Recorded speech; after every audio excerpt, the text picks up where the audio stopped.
Okay, so welcome everybody. Good evening. This is the May 14th, 2025 public hearing of the Land Use Commission. The zoning ordinance directs this body to hear applications for map and text amendments, special uses, major variations, plan developments, appeals of the zoning administrator's decisions, as well as to make recommendations regarding the city's long-term planning goals and objectives. Depending on the type of matter, this commission will either be the determining body or make a recommendation which will be sent to City Council. Ms. Jones, will you please call the roll? Commissioner Arevalo? Here. Commissioner Berlin? Here. Commissioner Harris Farid? Here. Commissioner Johnson? Commissioner Mabadi? Here. Commissioner Mangum? Here. Commissioner Merenchev? Commissioner Lindwald? And Chair Pucktall. Here. Okay, so with 6 people of the 9 members present, we do have a quorum. Also present tonight are city staff. City attorney is not here because it's not necessary tonight. This is a formal hearing, and there are rules that govern these proceedings, and anyone who wishes to address the commission, even if they arrive later, on any matter on the agenda will have the opportunity to do so at the appropriate time. Because there are no cases this evening, I am going to skip the part about the flow of testimony and rules for that and jump right into the agenda. Okay, like we determined, we do have a quorum. The first item on our agenda is the approval of meeting minutes from January 15th, 2025. First, can I have a motion from someone to please approve those minutes, and then we'll begin any discussion. I make a motion to approve the minutes of, when was it? January 15th. January 15th, 2025. Thank you. And a second? Just say second. Okay, it has been moved and seconded. Any discussion on those minutes? Seeing none. Any objections to approving those minutes? Okay, seeing none, those are approved by unanimous consent. Okay, next on the agenda is the Land Use Commissioner training. And we have with us tonight 2 gentlemen from the American Planning Association to train us. So we will do that. I've been told it's going to take roughly 2 to 2.5 hours in order to get through that training. And then following that on the agenda, there will be communications and then public comment. So I just want to give, for anybody who's planning to speak for public comment tonight, you may want to go out to dinner and then come back in 2 hours, unless you want to be here for the training. So with that, I will turn it over back to our guests to commence with our training. Okay. Again, and since we're back on video or whatever, for the record, Michael Blue from Tesca Associates and David Silverman from Ansel Link. And as I said, we're here representing the Illinois chapter of the American Planning Association tonight. So with that, diving in. So the first slide that we have here is the agenda for this session and what we'll be talking about. So we'll talk a lot about roles in the process. As you know, the development and deliberation process that you go through, there's a lot of different people involved. We'll talk about your responsibilities as a commissioner. And what's important to know is that as we've done these trainings, we've had rookies. Anybody, this is their first meeting? That hardly ever happens. It does happen. Actually, I'm just kidding. It happens quite regularly. The record for longest serving commissioner I've had at one of these trainings is 46 years. So we've had people where this was their first meeting, so congratulations, you're in that august group, and who've been doing this for decades. And seriously, I've had all those folks say that they get something out of the training. So that's a promise. We'll talk about findings of fact. 'Cause as you know, findings of fact and following the standards of your code are really critical. And we'll talk about that a lot. We'll look like we're teasing it a lot, but then we'll spend some time talking about it when we get to this section of the process. And then we'll talk a little bit about tools of the trade. Things you know well, the comprehensive plan and the zoning ordinance will come up, but we're going to focus on them here. So with that, what we'd ask that you do is, so that we get to know you a little bit as commissioners, to tell us a little bit of how long you've been on, why did you get to be a commissioner, and why do you love it? Luke, let's get you to start, because it's your first meeting.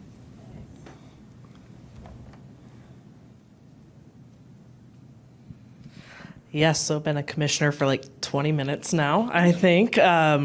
but why I wanted to become a commissioner is that I'm a renter in Evanston, and so having that perspective of how planning and the future of the city goes as a renter, and also I've been on the other side of the zoning decisions in terms of affordable housing and trying to get some of those approved and to work within zoning, and so helping move the city forward on those fronts were a big part of becoming a commissioner for me. Great, thank you. Hi, my name is Myrna Ravallo. I'm an architect, and I've been with the commission starting in zoning. I think it's been 12 years now. I've seen quite a few cases. The city is very unique. So I enjoy being on the commission, and hope to finish up my term, I guess. Great, thank you. Hi, my name is Lauren Berlin. I joined in the very end of February of this year, and I joined because I work in housing, and I really care about this city. I had volunteered on the Housing and Community Development Committee, and had found it just felt like one of the few concrete things I felt like I could do, maybe with my housing knowledge. So, in terms of things I like about being on this commission. At the risk of sounding super corny, I would say the fellow commissioners, because we definitely don't always agree, but to a person, like, I just think they're a really thoughtful bunch who invest a lot of time, and it makes me feel really good about how things work on our commission. My name, excuse me. My name's Darush Mabadi. I'm an Evanston-born resident. In fact, I live about 4 blocks from where I was born. So I've spent a few years here, and reached a point in my life where my children were theoretically out of my hair. They never are, but wanted to. I mean, I've sat on some boards and whatnot, and that didn't really stimulate me. But my background is in real estate and finance, and I've done a lot of things in that space: development, owned real estate. I've owned some mortgage companies, parts of banks and whatnot. And so it seemed to me that we needed to have some presence in this forum to talk about things from a standpoint of how we can get them done, as opposed to just, hey, this is a great idea. Like there is structure to some of these things that we want to do, like affordable housing, building. And so I thought I could help, and that's why I'm here. And Commissioner Berlin's point about the commissioners is spot on. There was a great bunch of people here, and we know how to have respectful dissent, which is something that we should all be hoping for in this country, and maybe it'll come back. And lastly, I started, I think it was November. So I'm the second newest guy here, or third newest guy. You're second. All right. Hello, everybody. My name is Max Pucktel. I moved to Evanston about 8 years ago, and honestly, I was first just looking for an opportunity to volunteer. And I came across an email from the newsletter from the city saying there's applications available for commissions and boards and committees, and I chose something that I thought I might have something to add to. I'm a structural engineer by background, and I work for a construction trade association, and I cover sustainability and government relations for that in my professional day job. And I think what I've found really interesting in this position, I was also on the ZBA before this, and now this, but in my day job, I work with the federal government and the many state governments. So this opportunity in local government, I find to be a way to round that all out. And I find just that local government is very dynamic and interesting and rewarding. And I find that I'm just very interested in the theory, I guess, of how groups of people try to get together and organize themselves and make decisions. That's a really complicated question, and I find that the different ways that groups try to solve that is just very interesting. And since this is being recorded, I'm not going to say what I don't like about this job. Fair enough. Hi, everyone. I'm Jamaica Mangum. I am a lawyer in the daytime. I wanted to volunteer. I moved to Evanston in 2017. I am originally from Los Angeles, California, but I married an Evanstonian. So I hear a lot about Evanston. I hear a lot about urban planning and development. And I wanted to give back to the community. I enjoy participating in the Land Use Commission meetings because we get to discuss, different aspects of architecture, the characters of different neighborhoods, making decisions about new planned developments. So that's why I'm here. Excellent.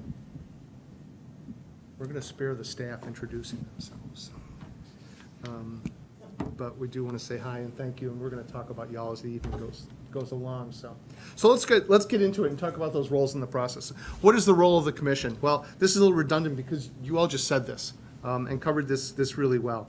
But the commission is an active part of what goes on in the community, right? I mean, that in the idea that this is where discussions and decisions are happening and are introduced in terms of the community's visions for itself and community character, that happens here. That's the role of you as a group. And you've already mentioned a lot of what's here, and so we're not going to dive too deep into this slide. Oh, the other thing I should tell you is we will spare you reading everything that's on every slide because you've got it in front of you, and we're going to touch on the high points. If something kind of goes by, slow us down. But I just don't want you to think that we're going to read the slides, and that's as much as we're going to say. The role of elected officials. We put this slide in a number of years ago because we got a bunch of commissioners that said, we make a recommendation, and then the village board, or in this case, the city council, they just don't listen to us, and they just completely disagree. And there's a couple of things about that. But for the most part, it's a matter of context, right? It's a matter of understanding that the city council, as you all know well, they have other items that they deal with. There are other things going on. There are budgetary considerations. There are personnel considerations. There are all sorts of things that they, in their legislative role, are tempering or adding to the discussions that you're having. And I'm sure you've seen them have that. And David, you can opine on the difference between the legislative and the role here. Would you like me to do that right now? That's kind of why I mentioned Okay, it. good. Yeah, so your role is very constrained by the provisions of the zoning ordinance, the findings of fact, which, as Michael said, we'll tease on and then we'll dig into a bit. But the elected officials are the policymakers for the city. So their role is far more expansive than yours. You have a very important role in your jurisdictional purview.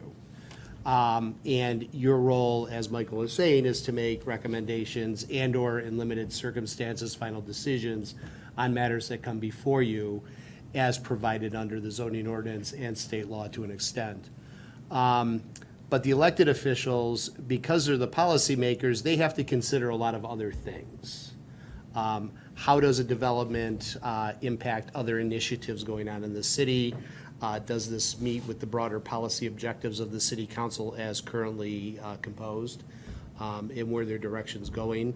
And the other thing is, unlike you, and we'll get into this in a little bit when we get to ex parte communication, the city council members can actually talk to developers one-on-one. You have a right to under the First Amendment to petition your government. That extends to local governments.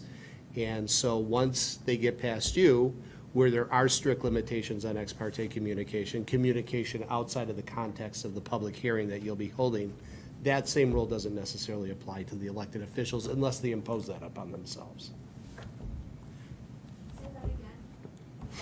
So elected officials do not have the right to stop one. They do have the right. Does that imply that we don't? You do not outside the context of the public hearing process. Yeah, okay. And what about members of the public? Well, the members of the public can engage you outside of the context of the public hearing process, but we'll get to that in a few minutes. Sorry. No, that's all right. No, it's a great question. No, but we do touch on it. Okay, great. I still don't understand what we're not allowed. You, In the context of what you were describing.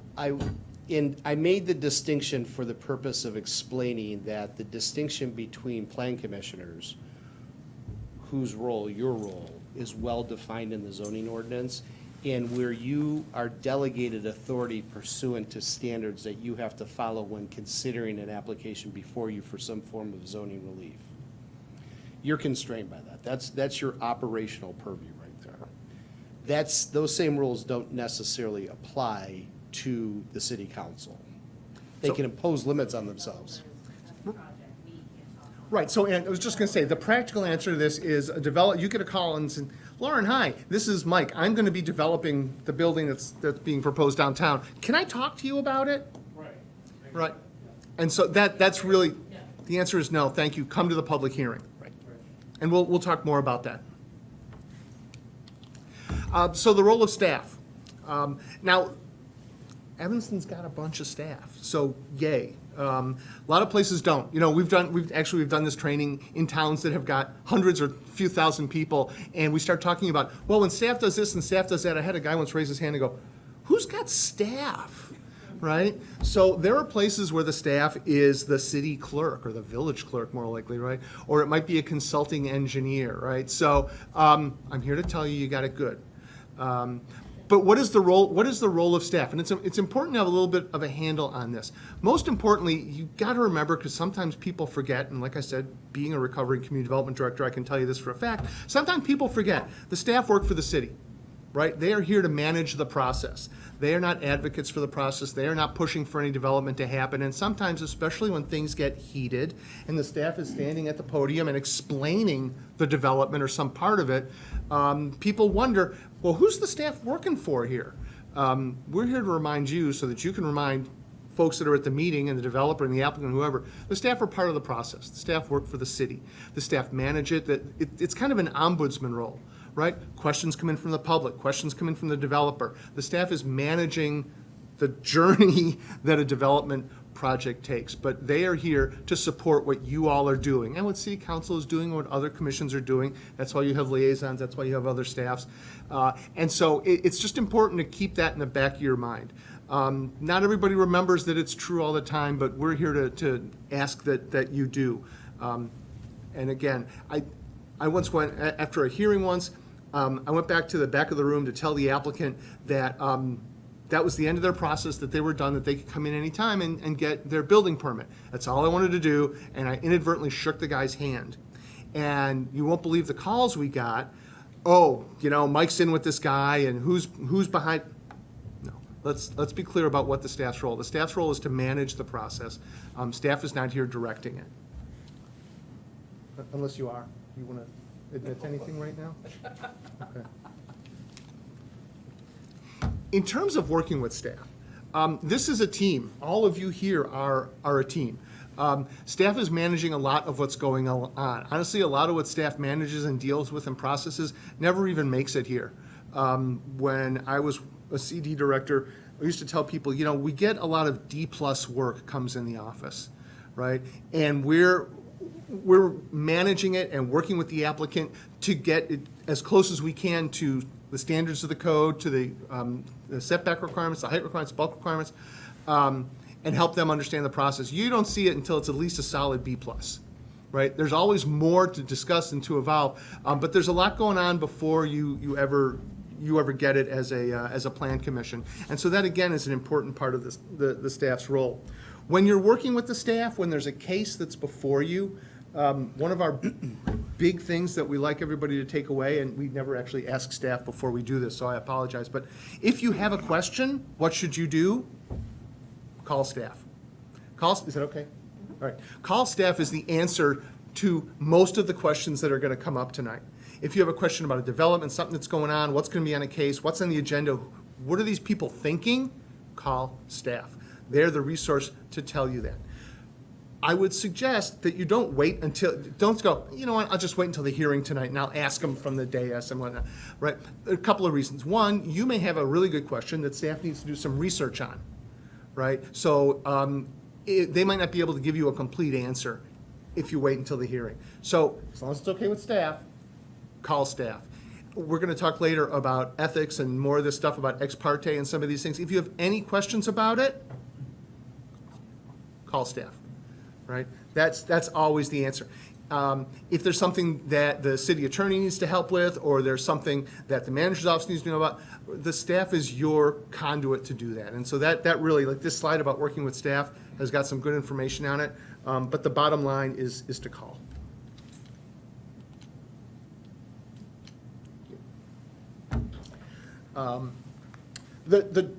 Perhaps the best tool of the trade that we planners have is the staff report. I used to say when you get out of college, college teaches you to take 5 pages of information and turn it into 15. A staff report is 25 pages of information, scroll down to as few as you can make it, right? And so the staff report is really the condensed cream of the information. The things that you need to know will be in there. How it relates to the code, what the history is, what the background is, what the context is. You'll get all that information in there. That's what you need. If there's something that's not in there, or something you thought you heard, or there's something that maybe you'd like a little bit more information on, call staff. I mean, I've got them calling you guys all day long, but I always appreciated when commissioners called. In fact, I had a chair once, and he would call me the day of every hearing. He was a land use attorney, so he would call and go, Michael, here are the questions that I'm going to be asking you tonight at the meeting. And he would do it for 2 reasons. One is because he had questions, but 2, he wanted there to be stuff that was on the record, and that was part of the discussion that he either wanted to make sure everybody knew was the case, or he wanted to put forward for conversation. We talked every day, the day of every meeting, right? So that communication really helps staff know what's coming, helps staff know what you need, so that over time, staff's like, the last 3 meetings, I've talked to Commissioner so-and-so, and they really want to know that. Let's just make sure we get that in the staff report. So there is no right or wrong answer for what's in a staff report. There's, of course, a APA publication on it, but there's no right answer. So as a group, we occasionally tell commissions and staffs, you may want to talk about what's in it. Are the graphics what you need? What else might you like to hear? So those are some of the things about staff and the staff report that we wanted to share with you. And I guess I'd open it up to staff too, if there's anything else that you wanted to offer in terms of what's important to your process of working with the commission. Yeah, I think we're all very open to whenever you need something, emailing, calling, messaging, however you want to do it. But I do also want to say too, feel free to meet with us one-on-one if you want to discuss things at length, like some folks did with the comprehensive plan.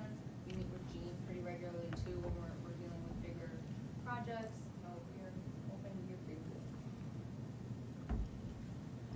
Great, thank you. Want to hear something funny? Some towns don't have a ton of other commissions, right? And so we do this presentation, and we start talking about Historic Preservation Commission, Design Review Commission, Economic Development Commission, and some towns just look at us like we're batty. When I was in Highland Park, my community development department staffed 9 different commissions.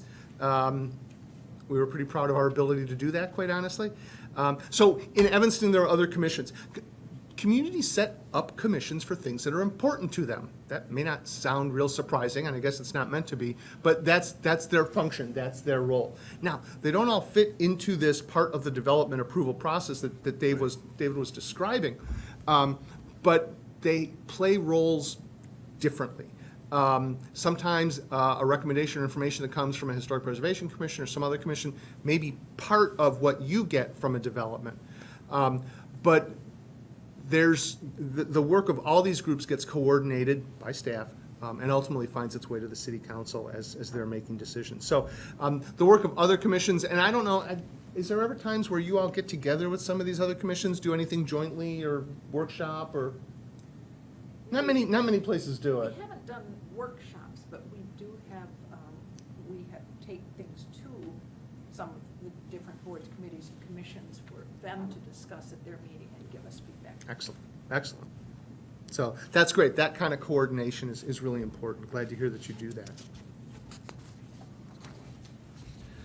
You mentioned that the city attorney was not here tonight, but again, the city attorney is an important part of the process. Not every plan commission, I just, again, want to let you all know how good you have it. Not every plan commission has got an attorney. Do you guys No. go to every plan commission meeting or most of the plan commission's meeting for your clients? There's only a few communities that will have us at every meeting. And I will say that there tend to be the larger communities we represent. But in most cases, we will only attend when there is expected to be somewhat of a contentious public hearing process.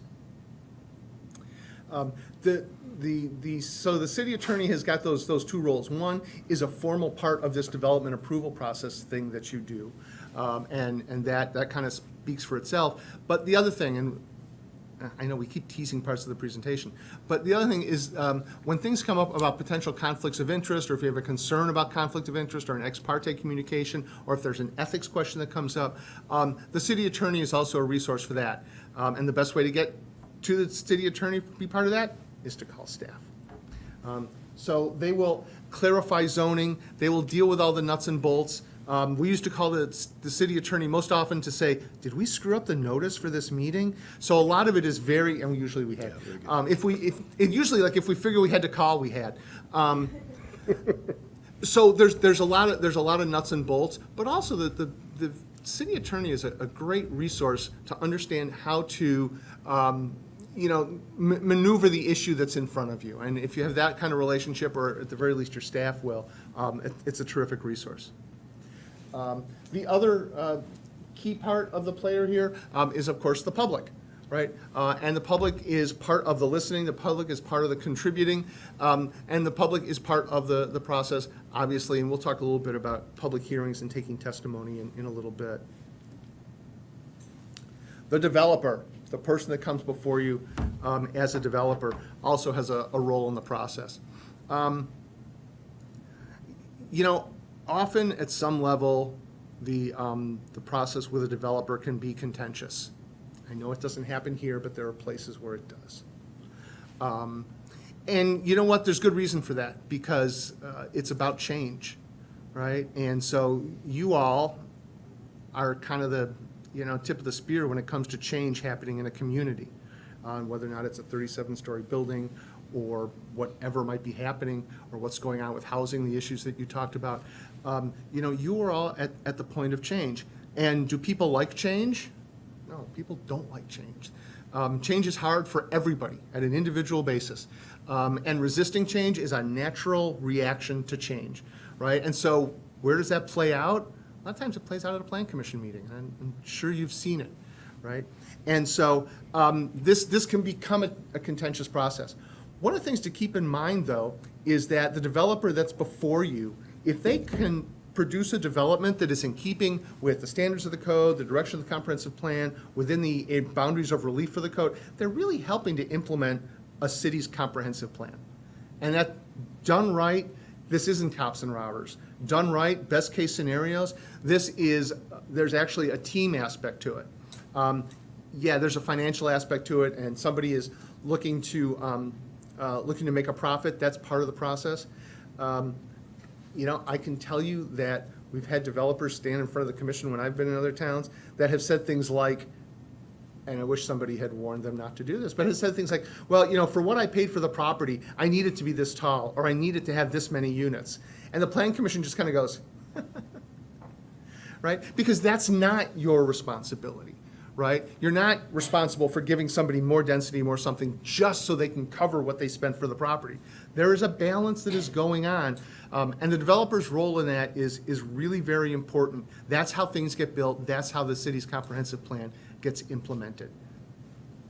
And you can be sure that before you ever see a developer, your staff has spent a lot of time with them and tried to make them aware of what's coming, aware of the issues, aware of what's going to happen. So trust me, if they stand up in front of you and they just don't seem to have any idea about any of that, it wasn't because somebody didn't tell them what the rules are. Yeah, on that point, I mean, they will have already worked, depending on the complexity of the project. They may have been working with staff for months, getting the application together, getting the necessary materials together before it ever is presented to you, and then presented in the context of the public hearing for it. But just because that work has gone on, ultimately, that developer has the right to their hearing. And they may not agree with what staff's telling them, and they may be convinced by themselves that they can sell the project as is, notwithstanding any caution that staff has provided them. And, as we talk about the findings of fact and whatnot, and how to, the conduct of the public hearing, we'll get into how you flesh that out and how they got to where they're at. We have a client, no names, one quick story. And they want to do something in the town, and we keep explaining to them, we're the staff planner, we work with the staff there, and we keep explaining to them why this is just not going to work, why this is not in keeping with the code, it's not in keeping with the standards. We've talked about this before, the village knows what it's want, it's not going to happen. And the developer goes, can I talk to the mayor? And I actually got an email from the mayor last week, and she said, he wants to meet with me one-on-one. What do you think of that? And I said, and we have already talked about whether or not it's okay. It may be okay, but there's a whole other question of whether or not it's a good idea. Right. And do you want to do that? And I think I said something to her like, if there's anything that this guy wants to say to you privately that he can't say in front of the staff and the village attorney, he probably shouldn't be saying it. And so, yeah, is it always a tidy process? No, but when it is, it's really doing something good for the city. Sorry, Lauren, I went on. So my question, give me 1 second, because I'm like figuring out how to say it. Yeah. So when someone comes to us, a developer comes to a hearing, they've been working with the staff.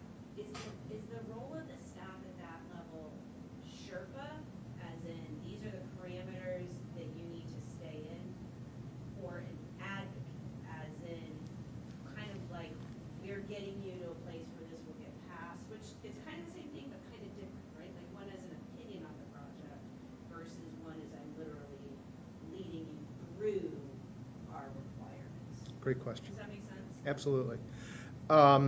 I had an opinion about, as a CD director, I had an opinion about every development that came before me, but I was never an advocate for it, even if I really, really liked it, right? You didn't like it, but I mean. Then it took the developer longer to get to the plan commission, and the staff report said, the plan commission may wish to consider the following 9 things when they consider this application, right? And so it's not staff's job or really role to say, you're not even going to the plan commission, forget it, you can't get there, you're that bad. Or to say, you know what, this project is so good, we're gonna get you to the plan commission next week, you're gonna be on the next agenda. No, it's sort of an informed Sherpa role, right? So we used to say all the time, we used to say all the time to people, this is what the code says, these are your code requirements. But we've had 7 different developers come before the city to try and do this sort of thing, and here's what happened. Which is sort of like putting your arm around the developer and going, you know, here's the deal. I had a guy call me once on his way back to the office and goes, you know, Michael, I don't have a really good feeling about my project after we talked. And I said, well, then I did my job, right? Staff is laying out the reality of what the situation is, right? Not to steer, but to inform. And the biggest part of their informing is to you, to the residents, and to the applicant. Never tell anybody you're never gonna get this approved, you can't get this approved. We always used to say, this is what the commission has liked to see, this is what the city council has approved in the past. So, I don't know, maybe it sounds like a fine line, but I'm glad you used the word advocate, because that's what it's not. It's much more Sherpa, but yeah, I guess Sherpa's pretty good, because you know the lay of the land.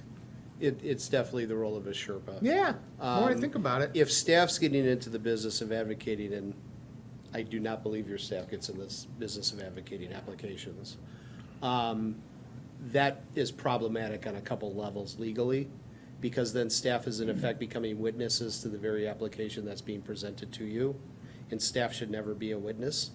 So it's more like if you are developing, if you have a project to develop, part of that process, and I know you said this before, but just to say it back a few slides ago, is that staff will work with you, rather than staff is choosing to or staff wants to. Like Right. the process of getting development through this city necessitates that staff work. Absolutely. So the staff role is as a reviewer, right? I've been in towns where staff's reaction to a proposal that they don't think is gonna make it or isn't good is to go, you know what you ought to do is to put the pen in their hand and start redrawing it, right? Staff should not do that. Okay, that's very helpful. The last thing I'll say is, I ask a lot of questions, so everyone just tell me if I'm asking too many. If I- No. No, they're great. I don't. No.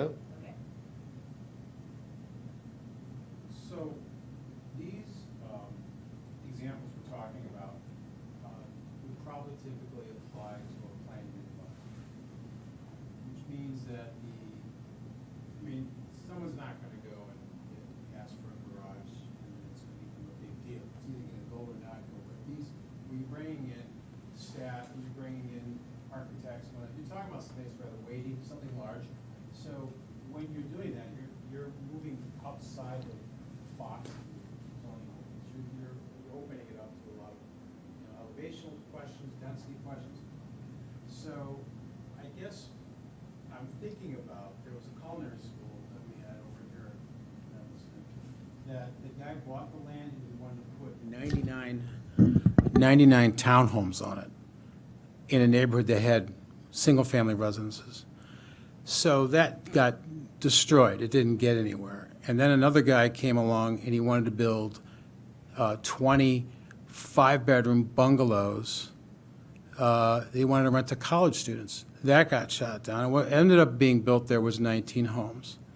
And the reason I'm describing this is I'm curious how staff, when we talk about Sherpa, knowing that this doesn't fit inside the box of the zoning code, that you're going to be going to plan unit development, do they have the room to share their insights with the developer, say, you know what, you're moving into an area that's never, you're going where no man's gone before. So, do they do that, or can they do that, or are they not supposed to do that? Yeah, no, they absolutely should do that. Because, again, as I was saying a few minutes ago, they can counsel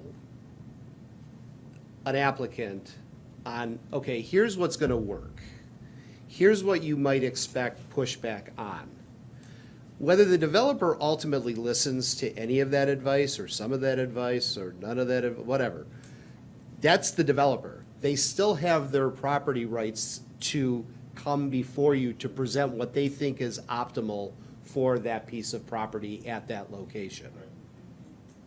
So sort of like the doctor can tell you to take your medicine. Exactly. We had a guy wanted to develop a bunch of acres near the golf course, and he said, I want to do an apartment building. We said, the city will never approve an apartment building. We've talked about this with the council, we've talked about this with the commission. And he went through this application anyway, right? We gave that counsel. He said, I want to present this anyway. And we said, as David said, it's their right to do it. They got shot down by the plan commission, never even got anywhere, dropped the whole thing, came back with townhomes. We said, the city's been pretty clear about the desire for single-family homes back here, because they're single, it's just the case you said, they're single-family on all sides. I want to do townhomes. Went to the plan commission, got shot just as much. He ended up building 12 single-family homes, right? So, but that is very much the relationship, and that's the way it works. They have a right to make their case. They don't have to listen to staff. Staff is going to counsel them. Staff is not going to steer them. Staff is going to counsel them as to what goes on. Keep in mind, so what did we tell people when we dealt with these developers, what I'm sure your staff tells people? And keep this in mind as you continue to work on the comprehensive plan. We would say to people, did you look at the comprehensive plan? What does the comprehensive plan say? There may be a land use map that says this is supposed to be single family. There will be a set of policies that talk about affordable housing, that talk about sustainability, that talk about the issues. And we would always steer people and go, read that and come back with something where you can say why I'm doing this. That's what you should do. That might be the best directing that we ever did as staff. The other place is to direct them to the zoning ordinance and the standards for approval, right, that are part of the case. Show us how you're going to do this, right? Don't tell me why this is wonderful. I can't tell you how many people came to me and said, the city really needs this. I'm like, no, this is the thing you build and you want us to approve it. The city doesn't necessarily need this, right? So there's a comprehensive plan, and there'll be a new one when you're done with it. There's a set of zoning standards, and you're working on that too, right? That's what we used to send people to all the time, because those are the rules, right? And like you said, there are opportunities for relief and plan development and such in the code. Even that's got standards that applicants have to meet, and we just send people to that, right? And again, we will talk about it, but that's part of your benefit as a commission as well, is the closer you stick to those standards, right, the more straightforward your job is, the better advice you're giving to the applicant, the better you're serving the residents of Evanston, and you don't have to go, is this a good idea? There's a lot behind you that helps make that decision. Yeah, All and right, I- I've got enough topic, go ahead. Yeah, no, and you brought up That's a the great point question. about planned developments. Any project of appreciable scale is usually gonna come through as a planned development because of all the adjustments that have to be made to make that project actually work on a piece of property at a given location. The developer's opening gambit which will be with staff usually, is the maximal approach to that property. And any savvy developer who knows how to do the business will realize they're not getting the maximum. They're gonna get something less than the maximum. So they understand that it's a process that they go through before it ever comes to you, where staff is able to tell them, look, we know this will work, but this won't work, some of this will work, none of this will work. You know, that conversation just ensues over a period of time as the developer is working with staff, then working with their own consultants, who may actually come before you as witnesses in the case. One of the discussions about, and maybe moving off a little bit, I wanted to get your take on I wanted to get your take on this. One of the objectives of our effort to revisit the zoning ordinance in Evanston was to provide some more surety to development, to clarify where we would go and where we wouldn't go, so that we don't have the same scale of adversarial back and forth, and try to streamline this, but at the same time not let it run away from us. So my question to you is, has that happened in your experience? Where development runs No, away from. No, where a city has been able to hone and work a zoning ordinance that creates a better scale of efficiency without harming the community, at the same time giving, because we've had developers come here before I was on the commission, back and back and back and back. I mean, you don't get the message, maybe you need to get the message. So I'm wondering if that's even a thing that we're aspiring to, if it's a real thing or not. That's- Well, okay. Since you're here, I wanted to ask that. Yeah, And no, the it's a great attorney, and question. the attorney on the commission could appreciate what I'm about to say. We're constrained by words. The world is. I mean, we're just constrained by, the language we're operating with. And planning has its own language, right? Zoning has its own language. You can be overly prescriptive, but that's gonna come around and bite you in a different way. Because then you're getting too constrained, and then you're gonna have people coming before you with all sorts of variations, because it just doesn't work for their property. So optimally, there is an art to drafting a zoning code, but it is also community context sensitive. So what works in Evanston may not work in Glenview, or vice versa. And I have some familiarity with Glenview's zoning code. They happen to be a client of ours. And they have in some parts of their zoning code, it is incredibly prescriptive, and it is maddening to deal with. And it's not only maddening for staff and us as their attorneys, but also for people who have to actually deal with it as it's applied to their property. So there's a balancing act that optimally will be achieved as you go through a comprehensive planning process, followed by the regulations of the zoning code, perhaps a subdivision ordinance, that carries out the policy objectives in the comp plan. And we'll get into the distinction between the documents in a few minutes, but one is clearly a policy document, the other ones are clearly legal documents. I would answer the question differently. I would just say no. You can't. You can write Well, a zoning you can. ordinance as precisely as you want or as broadly as you want. You're still going to end up having those discussions because the driver is economics. But the real world's not And- static either. Right. So, Lauren? Okay. Anybody else? This is great. We'd rather talk with you than read our slides, and you've got them in front of you. So, this is great. Thank. I will ask. Well, no, you said no. So you said that community context matters, and I'm thinking about that with regards to community input, and like, can you speak to reconciling radically different feedback? Like, how you do that? That we are going to ask you to put a pin in because there's slides on that. So let's talk about that in the flow of the conversation. It's a great question. Please don't lose it. We've talked about developers enough. There are other jurisdictions that are involved. This is the quiz part of the evening. Which state in the country has more jurisdictions, taxing jurisdictions than any other? Very good, full marks.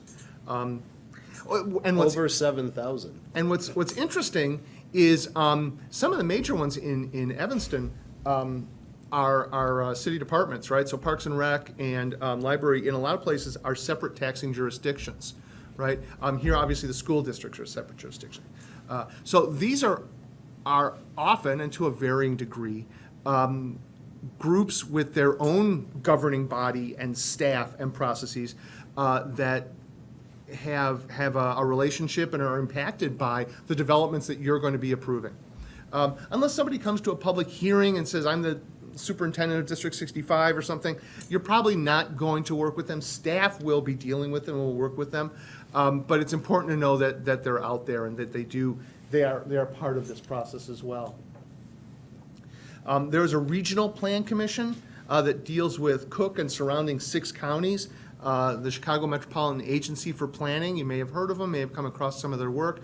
Great resource for kind of broad regional information. They have a plan for the entire, it's 7 counties now, right? Yeah, 7-county region. And great background, great context to understand what's going on.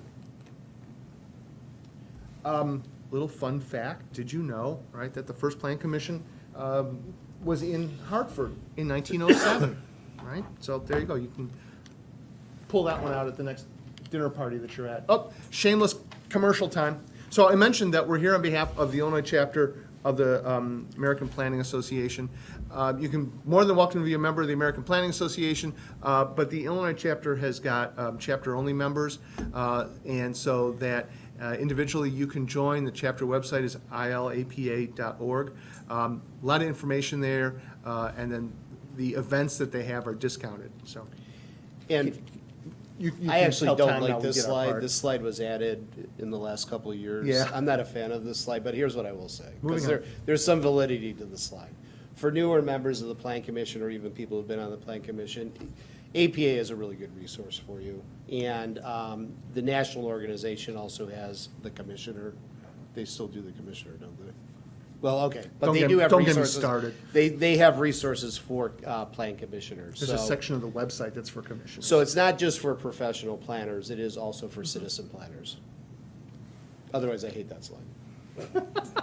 I really do. I didn't put it in, let's be No, I clear. know that. Tom did. So just, it predates Tom. So just to kind of recap this section, clearly we've talked about the role that you and that elected officials have.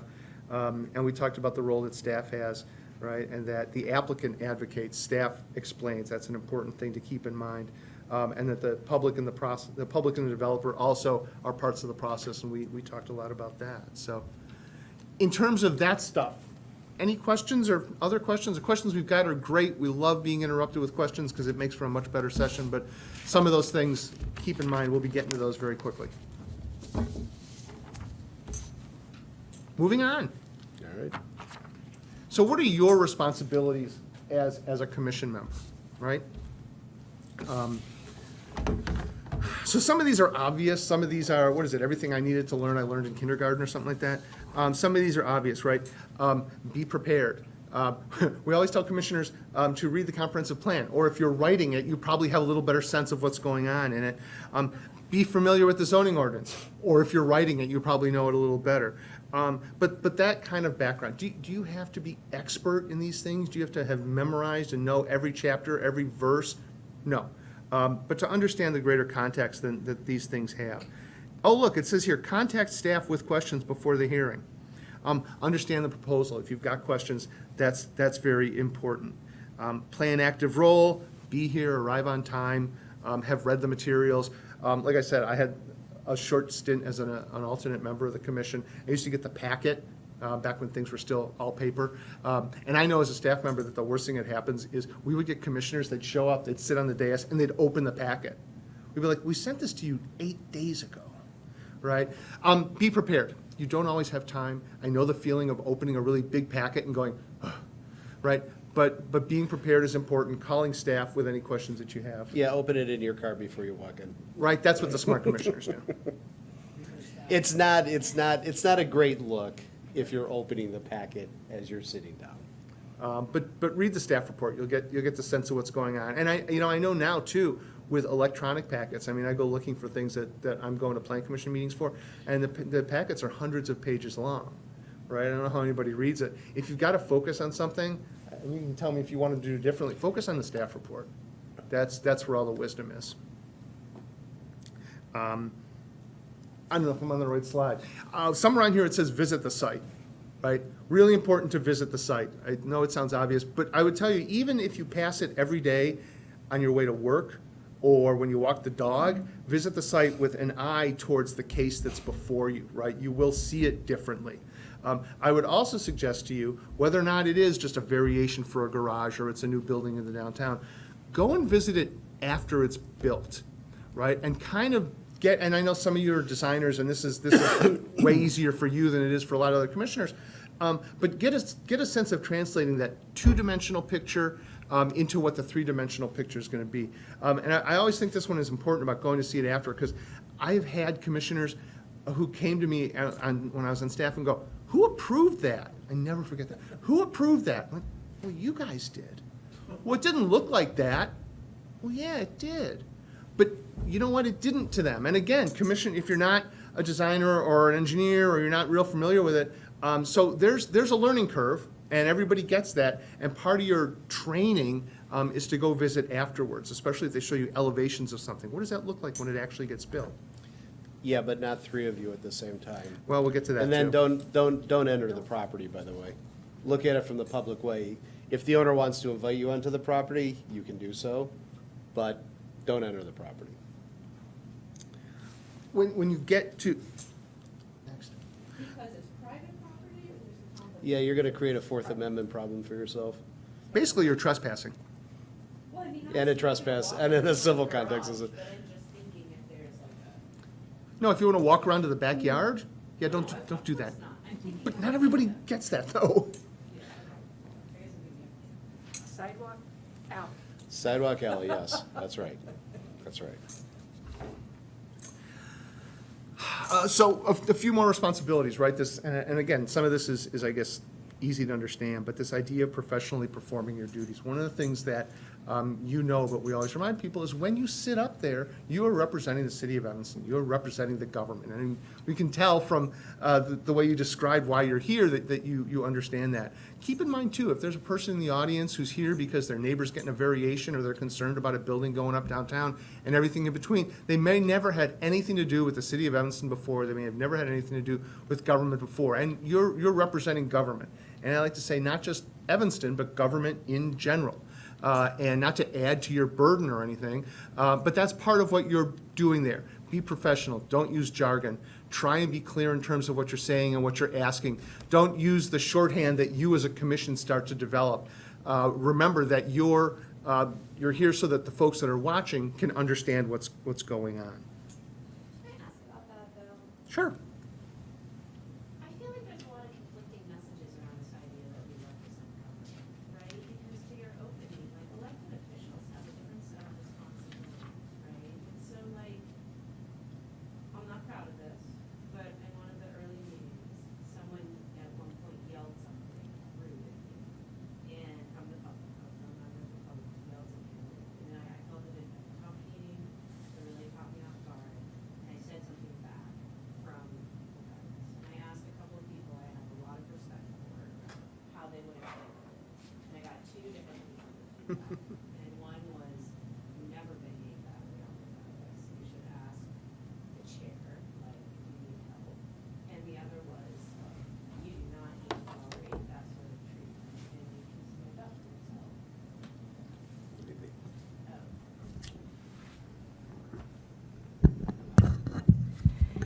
Do I have to re-say all that, or did you guys hear it? We heard it. So the question is, how, if somebody yells something at you from the audience, how do you respond? Or just this like tension between this idea that we represent local government, but we don't. You do. We're Yes, mayoral you do. appointees. We're not elected officials. I'm a little confused You're an on this appointed position. You are an appointed officer. Yes, you do represent the government. You're a combined commission. Your powers come from two different parts of the municipal code. Under Division 13, which handles, establishes zoning boards of appeals, you're an officer under those provisions specifically. Because you do operate as that body. And beyond the legal aspect of it, and, you know, No, from it a is. practical standpoint, folks that are coming to their first or second or even fifth plan commission meeting, they don't know that. You are the government, right? 100%. And so, you know, both practically and legally and in terms of perception. And Yeah. that weighs. And the situation you're describing, you have the hardest job.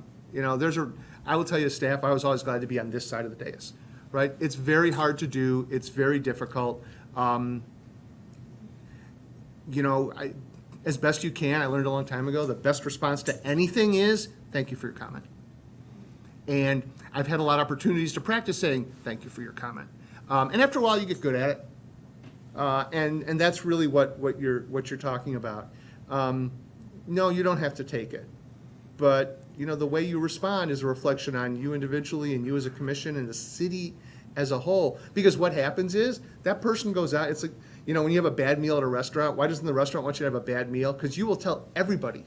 If you had a good enough meal, you won't tell anybody, right? But if you had a bad experience, right, somebody will go around going, you know, and that commissioner yelled at me. And I was perfectly reasonable, and she just took off on me. That's how the story went. And you know it. I'm sure that's how the story went. But when we do get to this idea of what we're allowed to do, interacting with people one-on-one or not interacting, could we return to this question of how we represent the government, though? Because it seems like the rules are quite different for us in that context. Yeah, absolutely. Right, so the stuff at the bottom here. Be patient, be courteous, be respectful, be calm, model appropriate behavior for all. That's in here because it's important, not because it's easy. You're not ready to quit the commission yet, are you? Okay, because that's part of the deal, you can't.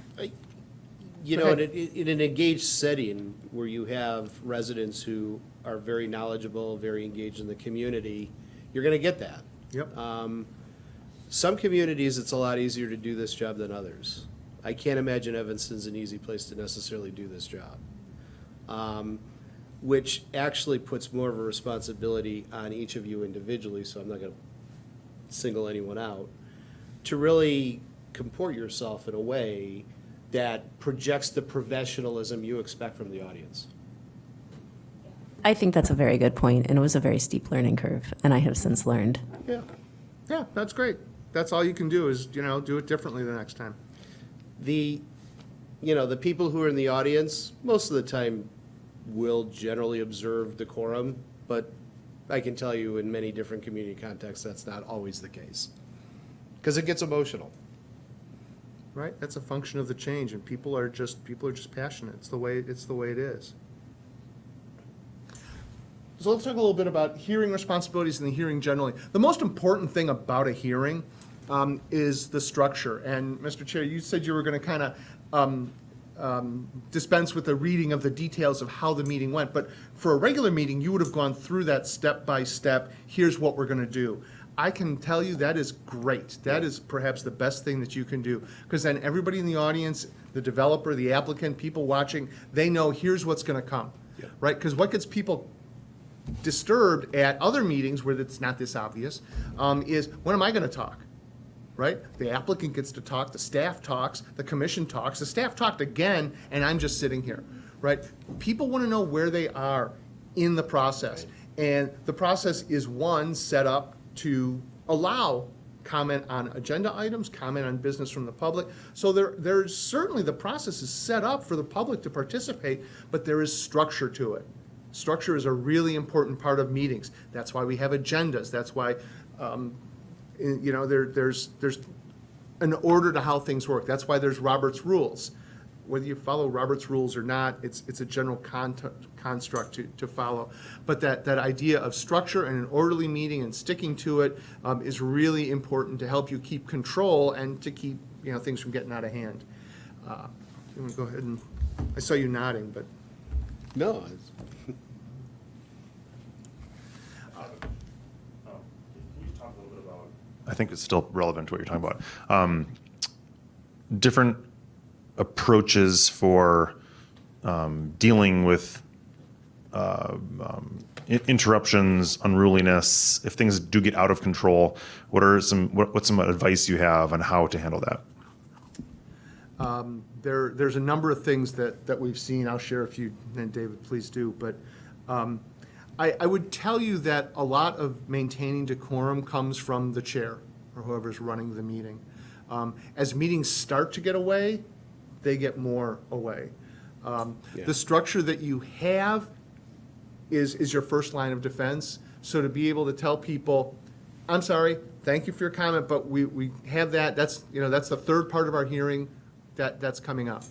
Some of the things that I've seen have been where residents pointed at me, sorry, wasn't me, no, it was me, pointed at me as representing a developer, actually going, you're just gonna go back to your home in Winnetka, you don't even care about us. I do not live in Winnetka. You live in Kenilworth. I live in Kenilworth. No, I do not live in Kenilworth. I live in a townhouse in freaking unincorporated Lake County. So that's completely out of hand. The chair at that meeting said, excuse me, sir, all comments should be directed towards the chair. Personally, one of my favorites, right, is a way of keeping commissioners from talking to residents talking to commissioners, is for the chair to step in right away and say, excuse me, sir, all comments should be directed to the chair. Yeah. Right? And so what you're doing is you're taking some of that personality out of it. Right? And so that's kind of my favorite. The other thing is, do you guys, I know the council uses the timer for public comment. Do you guys use that as well? Great. That's another great tool that a lot of towns make good use out of. The other thing is, I have seen chairs respectfully ask that there be a limit to repetitive comments, right? So the third or fourth or fifth comment that you hear about the color purple that the building is going to be painted, as an example. I've seen chairs say, thank you very much for your comment. We identified the concern over the color of the building. Are there other folks in the audience who have got that concern? Great. For the record, let me note that there's 9 people that have raised their hand. Are there folks that have got new comments, right? So to kind of limit the number of comments, because when people are commenting on the thing that's been said 5 or 6 times, I think human nature, you're kind of looking for something to add to it. But are you adding? I don't know. So I've seen chairs do that. Those are some of the keep control of a meeting things I've seen chairs do. Yeah, it does start with the chair. The chair, once a meeting goes sideways, it's sideways. It's very hard to rein it back in.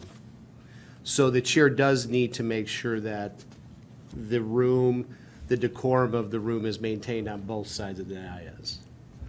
And the concept of mutual respect for everyone involved in a process is important to emphasize. The applicant has the right to their hearing.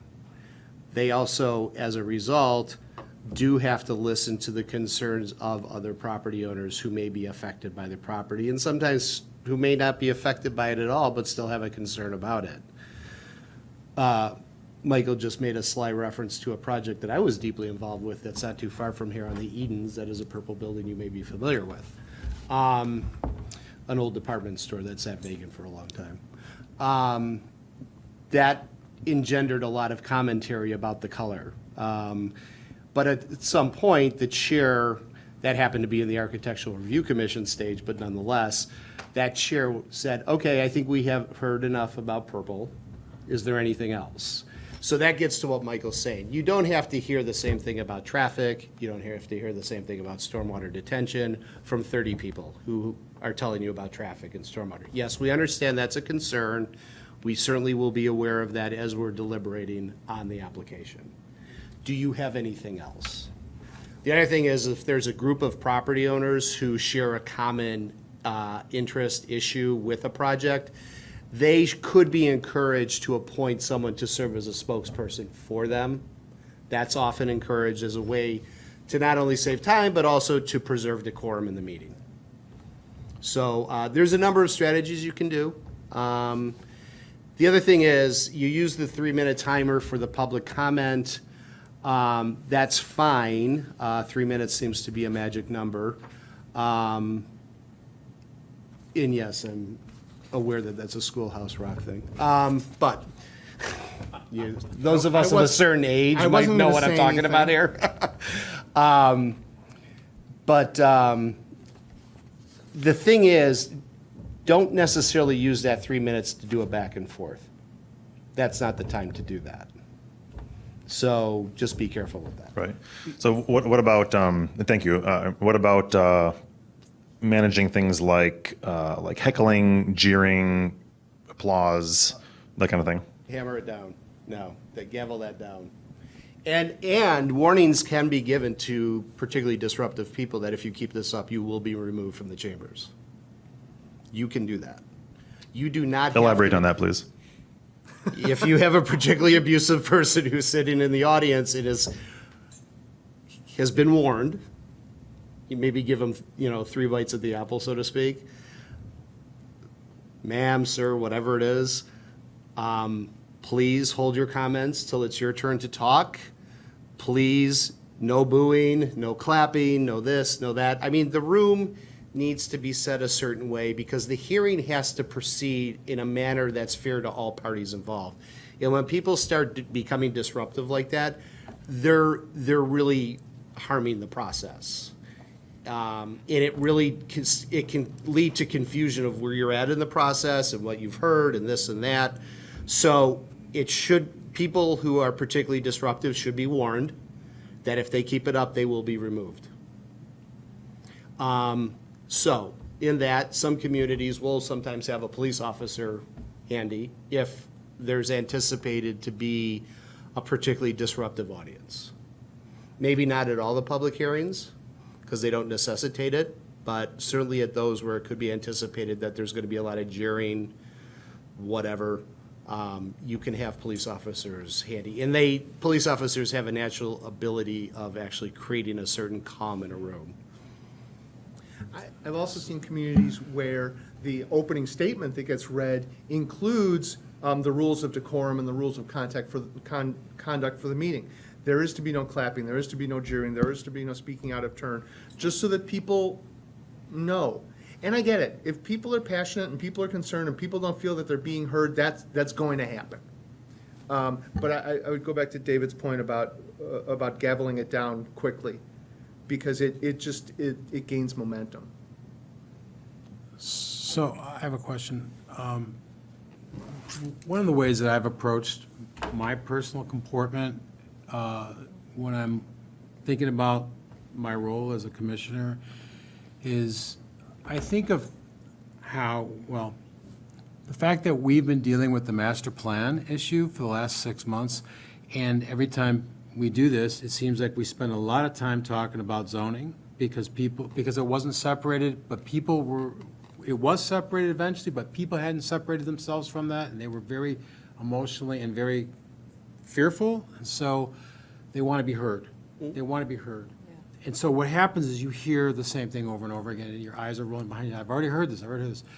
But what I've realized is that they wanted to be heard. That is something which we can become very desensitized. Yeah. We're talking about gaveling down, and absolutely, if someone's getting out of hand, they need to be gavelled down or dismissed. But we have to remember they want to be heard. And so what I've done for myself is when I leave slowly. I leave slowly, and I'm talking to people. There are citizens, and we're chatting and I've been outside in front of this building for 40 minutes after the meeting talking to the citizens. And so I want to know if that's appropriate. It's a great question. Let me say something before David answers the question. And let's be clear, when we talk about gaveling it down, it's not comment, it's not public input, even if it's passionate or a little loud. We're talking about bad behavior. We're talking about right? Yeah. Now you can answer the question. Well, okay, so that does get to some extent what I was saying about having, I guess it depends where you're at in the process. If you would have voted that night and the matter is now a recommendation that's going to city council, or it was a final decision that's in your jurisdictional purview, it's a done issue and you're outside talking to residents after the fact, there's no more testimony to be had after this night, that's one thing. If it's an active matter that's been continued to the next meeting, that is perhaps a potential issue you do need to be aware of for yourself. That, and you may want to come to the next meeting before the before you'll reopen the public hearing. It may be an opportunity for you to get recognized by the chair to say, hey, after our last meeting the other night, I had the following conversations with people, and I just want to just let everyone know what those conversations are, because people will have seen you having those conversations, and they'll want to know what, there's going to be a natural, depending on how emotional it is, they're gonna want to know what was discussed, because they understand that you're up here making decisions. So it's just good practice to just put everything on the record, and it should be on the record. It's very hard to disengage from those conversations, but since we're talking about it right now, optimally, you'll look at those people who want to talk to you after a meeting, and we're talking about something that's an ongoing matter before the Plan Commission, and you'll say, look, I understand your concerns, but you do need to come back to the next meeting and share this with the full commission. Talking to me by yourself doesn't help you. I understand your concerns. I want to be sensitive to your concerns, but it's very important that everyone hears what you want to just tell me. So what I think is really hard about that, I think that's really helpful, so thank you, but what I think is hard, in my experience with people who wanted to talk after meetings one-on-one, is that I think people are trying to engage, right? I mean, because what happens is, okay, I get 3 minutes, I'm gonna say what I think. Maybe I even said it after you voted, right? And there's no chance for us to learn from each other if people want to learn from each other, right? It's like, you have your opinions, I have my opinion, you get to speak, you're done, at some other point, I get to speak, I'm done. And I think that is a real complicating factor, because I agree with you, people are afraid they're not being heard. And threading that needle between being like, I need to preserve my sanity a little bit, and I really want to respect what you have to say, is really tricky. Well, if you do not feel that you can disengage cleanly from that, and that you want to show the empathy you're describing here to a person who does not feel they're being adequately heard, like I said, if you're going to do it, but then at the next opportunity, you do need to explain what was discussed. So just to continue very briefly, to your point about the restaurant, where somebody doesn't want to hear about how bad it was, I think that it works the other way too, because if people are coming to the land use meeting and they are intimidated by the power that's being imposed upon their home, let's say, or whatever it is that's bothering them, then I'm not in a position where I'm going to somehow mitigate that, but I'm in a position where I can hear what they're having to say, and I'm also not in a position where if I'm talking to them, I'm going to telegraph what I'm going to do, or what I believe. I'm looking for information. I'm a hunter of information, is what it is. Because and so when someone tells me, well, what's the problem? And I can give you an example of a thing that came before us, that someone told me that this is really bad because of 6 different variables that weren't even discussed, that I was privy to, but I didn't know what to do with that information. And it turned out that it didn't matter, because it met the variance met all the criteria that we had to follow, so we follow it, But people want to at least be heard, And that's an important point that you make. Your decisions are based on those standards, Right. Those variation standards, right? In fact, I still tell this story. This was, good God, this was 35 years ago. When I was an associate member of the commission, they were approving, probably shouldn't mention the development, they were approving this small apartment building, and all it needed was subdivision approval. And there were people that came up, and they were very unhappy with the design of the building. I happen to think they were right. But it was a function of subdivision, right? And you don't have a lot of flexibility in terms of subdivision. And there were people testifying about what was going on and about something they didn't like. But our decision had to be on the standards. And the thing they were concerned about did not relate to the standards. What I was going to add to what David said is if you're talking to people after, one thing that I think might be helpful to share with them is that process, right? Is that explanation about, we follow this process. People work with staff, we hear from staff, we get a report, there's testimony, we have these standards to follow, we make decisions on the standards. You can get the staff report and see the write-up of the standards. I think explaining the process is perhaps, if you're gonna engage with somebody, is an important idea and something that maybe takes you beyond the facts of the case, because you shouldn't be getting facts of the case there. You should tell people, come and testify or testify. That's a really good point. So I do that. I say your best game is to come on the microphone and share it with everyone, because first of all, I'm one vote and I don't count. You know, like, we all count as a whole. So you really need to talk to the whole. Secondly, I really appreciate you sharing all this with us, because the idea of people being heard is so important, because otherwise, if you just say thank you to people all the time, it's like talk to the hand. Like, people feel that. And this town is very, I hate the word chirpy, but we are a very engaged community, like, about everything. So I think if we're going to be engaged about everything, we need to be respectful of that engagement and not just be like, thank you. I think that we need to do more than that. At the same time, you've given me the answer. Tell them we have the rules by which we must comport ourselves, and you can participate as a citizen here. And I think that's great. I'll tell you another story that is not mine, but somebody that we used to do these training sessions with, who was the community development director in Wilmette when Edens Plaza got approved, by the way, right? So in Edens Plaza, Lake by the Edens, it was very controversial when it got developed decades ago, and the community was very at unease about it. And the chair of the Plan Commission, they didn't typically do this. Some places do some version of this. They didn't typically do this. But the chair of the Plan Commission had every member of the commission opine on their take on each of the standards for approval of this plan development, which took a long time, but it was that important. And what the part of the story that Lori tells was, there was somebody who came up to the chair afterwards and said, you know what, ultimately, I don't agree with what you decided, but I appreciate the way you decided it. And it was just because of what you said. People felt they had been heard, right? And so I want to echo what you're saying and applaud you for doing it. But those standards are the answer to a lot of questions. Thank you. Please. In other communities I've worked in, you could say, these are the standards we're relevant to, but you're free to go to city council and represent. Yeah.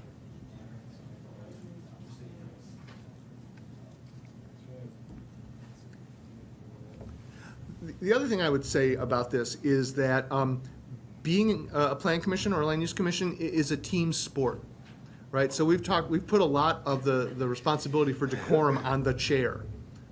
But I've been in hearings that we're getting heated and we're getting out of hand. And if you've never tried to chair anything, it's not as much fun as it looks, right? There's a lot of plates to keep spinning up in the air and managing, and you're doing all these things that we're talking about. I've seen commissioners in the middle, especially the people who sit next to the chair, go, Madam Chair, isn't now the time where we change to the part of the comment where we hear, right? So help out your chair, right? And if they need a break or they need a suggestion, do that.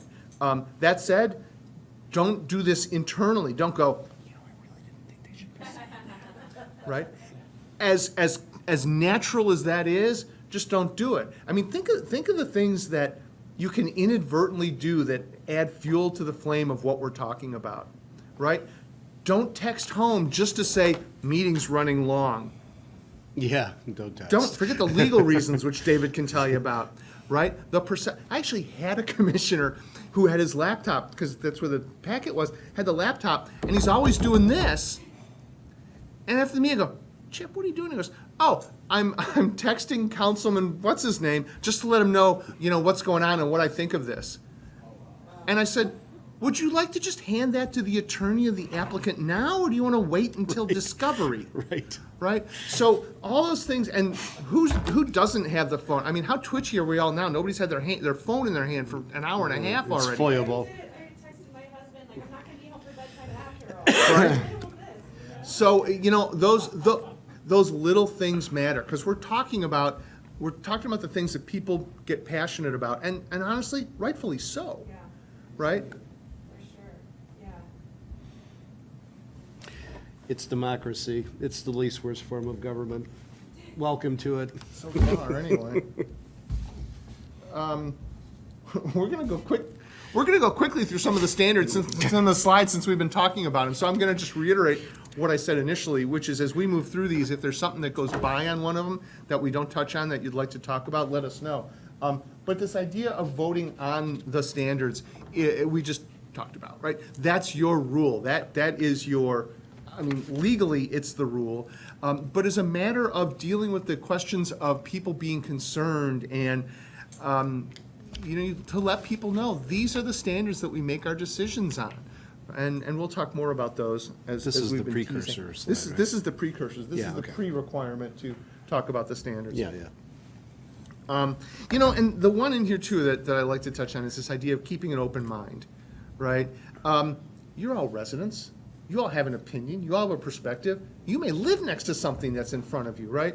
And sometimes it can be hard to keep that open mind. And that's something that we remind people of because, one, you know it, but we acknowledge that it's hard, right? We're here not to tell you that this is easy and we can't believe you don't do it better. We're here to acknowledge that it's hard and between us share some ideas for how to manage it.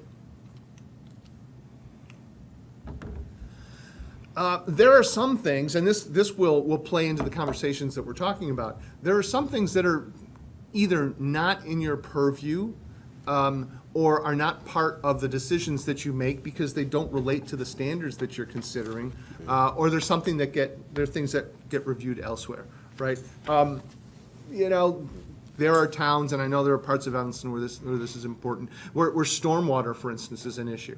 Right, we used to hear about stormwater being the problem with every development that came through. My property's gonna flood, and the answer was, and the Plan Commission would kind of get sidetracked on it.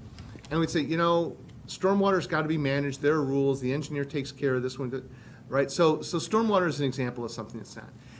Things that are typically on the inside of buildings, the security in a building, the design on the inside of the building, you know, who's paying for all this, the financing of the building.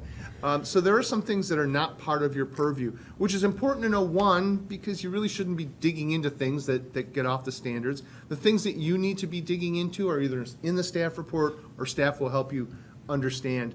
But it's also to kind of free you of the responsibility to feel that you've got to touch on every aspect of it. Like I said, it's a team. The entire staff is part of the team, and they're addressing all these things as well. And if you have any questions about what's addressed and what's not, call staff. We kind of talked about this. We kind of covered this one, didn't we? Yeah. We put this one up as an example. I hate this slide too. Because everybody goes, oh, we don't do it that way. This is an example. The whole point of this slide is to show the importance of structure. And as I said, you know, the chair reads this at the beginning of every meeting, which is great. Some places don't. That's a real weakness, I gotta tell you. There are places that put it right at the bottom of the agenda. There's all sorts of ways of doing this, but I just wanna reiterate the fact that you do this is very important. We've talked a little bit about taking testimony. Is there anything you'd wanna add from this slide or just generally, David?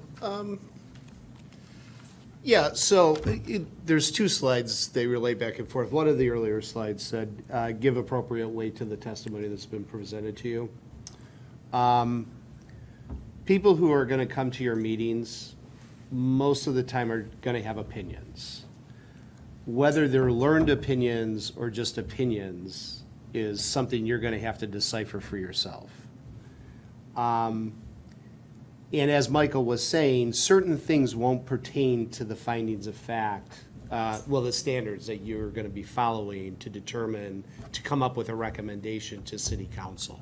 Not everything's gonna be relevant, so you have to give appropriate weight to what you're gonna hear. As we like to say, who comes to your public hearings? The people who come to your public hearings are the people who don't like the project for one reason or another. Maybe they're fine with a lot of the project, but there's aspects of the project they don't like. It's very rare you're gonna have someone come up here and be a cheerleader for the project. So you're gonna hear a lot of things, you know this already because you've been through it multiple times, of what people's opinions are. And again, you have to sift that testimony, the relevancy of that testimony to the standards that you need to consider, because that's what specifically constrains your authority. You don't have unlimited authority. You have delegated authority. That delegated authority is constrained by the standards that you have to consider when making a recommendation on the relief that's being requested. We'll get into it a little bit more in a few minutes, but that sets the table for that. Well said, thank you. So these summary slides are great, but at the risk of being redundant, this idea of play an active role. I'm glad that you all ask a lot of questions. That's the sign of an informed and active commission. Be prepared, avoid debates, vote based on the standards. We're kind of beating this to death. And then this idea about the chair setting the tone. So we actually are going to move on to talking more about these findings of facts. Any other questions that you've got now about testimony, taking testimony, things we've been talking about? This is an excellent discussion. We appreciate your active participation in it. But anything else? I have a question, and I'm a little embarrassed with the question that I was just gonna ask anyways. Is there, generally speaking, a place in like a standard document that all municipalities would have, where these standards are listed that are not, part of a report from staff on a specific project? Because I think sometimes some members of the community don't trust that staff is objective. And so I think saying, here is the staff report, people might feel like, I don't want, this is already embedded with a lot of information and opinion, can you just give me the standards? Like where, and is there anything that's kind of They're in the zoning ordinance. But here's the standards for special uses that you have, as well as the number of variations that you have. Because you have a lot of different categories of variations. Yeah, no, that we pulled this separately, just, so- Yeah, It so comes that's, right out of the but zoning it does come ordinance. out of the But zoning ordinance. it's not a freestanding like here. Because I just feel like directing someone to the zoning ordinance is a big. Yeah, but yeah, this was pulled obviously directly from your zoning ordinance. So, okay. and we prepared this for ourselves to be, to be familiar with what your standards are. I will say, and Michael gave a kind of an example of what, there's a community up in Lake County that we've represented for a long time. Their plan commission, when they have a public hearing, all of the commissioners are given like a worksheet. And the worksheet actually has the standards that they need to work through. So when they close the public hearing and the meeting's just to them, and you may or may not do your public hearings this way, and there's no right or wrong way to do it, but they will close the public hearing, then they'll have their own deliberation. And during the deliberation, the chair will walk through the worksheet that's before each of the commissioners that has all the standards that they need to consider. And they'll walk through it, and it's along the lines of what Michael was saying a little bit, a few minutes ago, about another community does something similar to that. It takes a while, well, that was Wilmette, right, on the Edens Plaza project. It takes a while to get through sometimes, but it's a useful exercise, and it's very transparent. Yeah, and I think we walk through the standard. I just feel like I get emails sometimes from people being like, where is this? Where is that? And if this, I didn't know if this was something different I hadn't seen. No, As no, opposed this to is something being we like created. It's in the ordinance. Yeah, Okay, this is something yeah, we- no, I knew it was in the ordinance. I didn't know if it was separate. and we're about to start talking about this, but since you brought it up, the thing that's great about the standards, or infuriating about the standards, is that they are not yes or no questions, right? There is a case to be made for either side of these, probably. An applicant may see it differently than you do. An applicant's attorney may stand up and eloquently explain to you the exact opposite perspective than you have on these. So these are not yes or no questions. These are ways to frame your thinking, right? And ways to frame ultimately your vote on the matter. And to frame the presentation that's going to be given to you by the applicant. And for objectors who are in the audience, to help them frame their own comments. Because again, most of the time that's not going to happen, but sometimes it does happen, and it's really nice when it does happen, because they're able to specifically tailor their objections to the things you need to think about. So let's talk about these standards that we've been dancing around a little bit and promising to get into, right? These are what somebody once explained to me as the way that, that codes are firm, fair, and consistent, right? They become the basis to ensure an consistent decision. Well, you let David do this, how come I can't do it? No. The facts of the item before you was considered based on the standards. That's how consistency is met. That's how consistency with the comprehensive plan or any of the neighborhood plans is met. Referring to the standards when you're voting is a good way to focus the discussion and to keep it geared on where you should be. And ultimately, if there's litigation, these standards, you talk about it, these standards are ultimately how the litigation is considered. We hear often in communities this concern about setting a precedent. Well, if we let David have a variation for a garage, we gotta let everybody have a variation for a garage. And the fact of the matter is, no, you don't, right? Every one of these cases that you get is very fact-specific. Do I sound like you? Because this is where I learned all this, right? The cases are all fact-specific. That if you told David yes, there was something about his variation request that was different than mine that you told me no for, right? You're not going to set a precedent. If you are, you're going to set a precedent about cases that are exactly identical. What are the odds of that happening?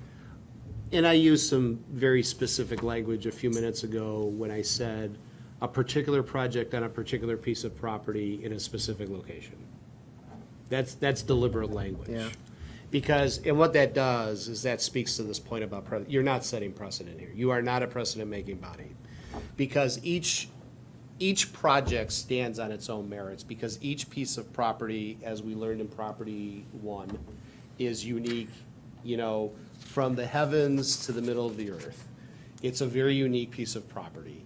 The way the sunlight dapples on one piece of property is going to be different than the way the sunlight dapples on the next piece of property.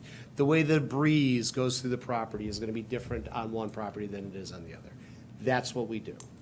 And so you're not a precedent-setting body. That was downright poetic. Thank you for that. I keep refining the message. Yeah, no, it's getting good. It's getting good.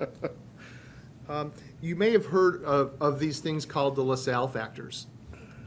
These are a uniquely Illinois version of these findings, and they come from a case that involved LaSalle Bank. Those of us that are older enough to remember that there was actually LaSalle Bank.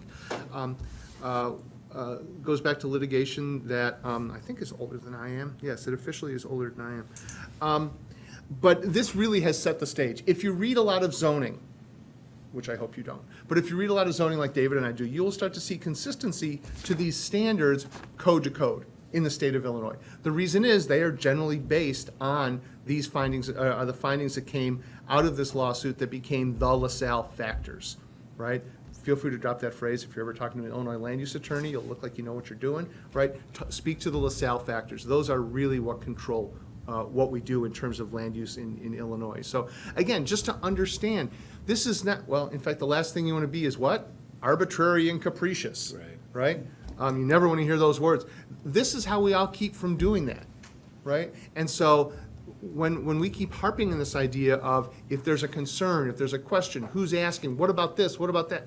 It all comes back to these standards, and that in a lot of ways keeps you focused to help you out in a lot of different levels. Yeah.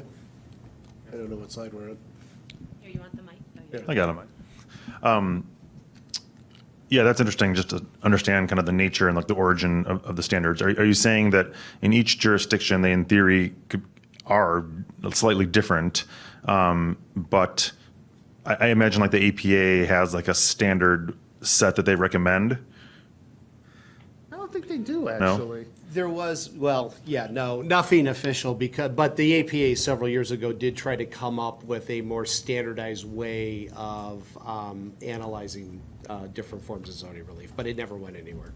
Okay, so the LaSalle Bank historically has these factors, which are the set of standards that are commonly used throughout the state. Am I understanding that right? Well, They're the basis, yeah. Basis. They serve as a basis, but the LaSalle factors are really a legal mechanism for courts to assess what's known as an as-applied zoning challenge.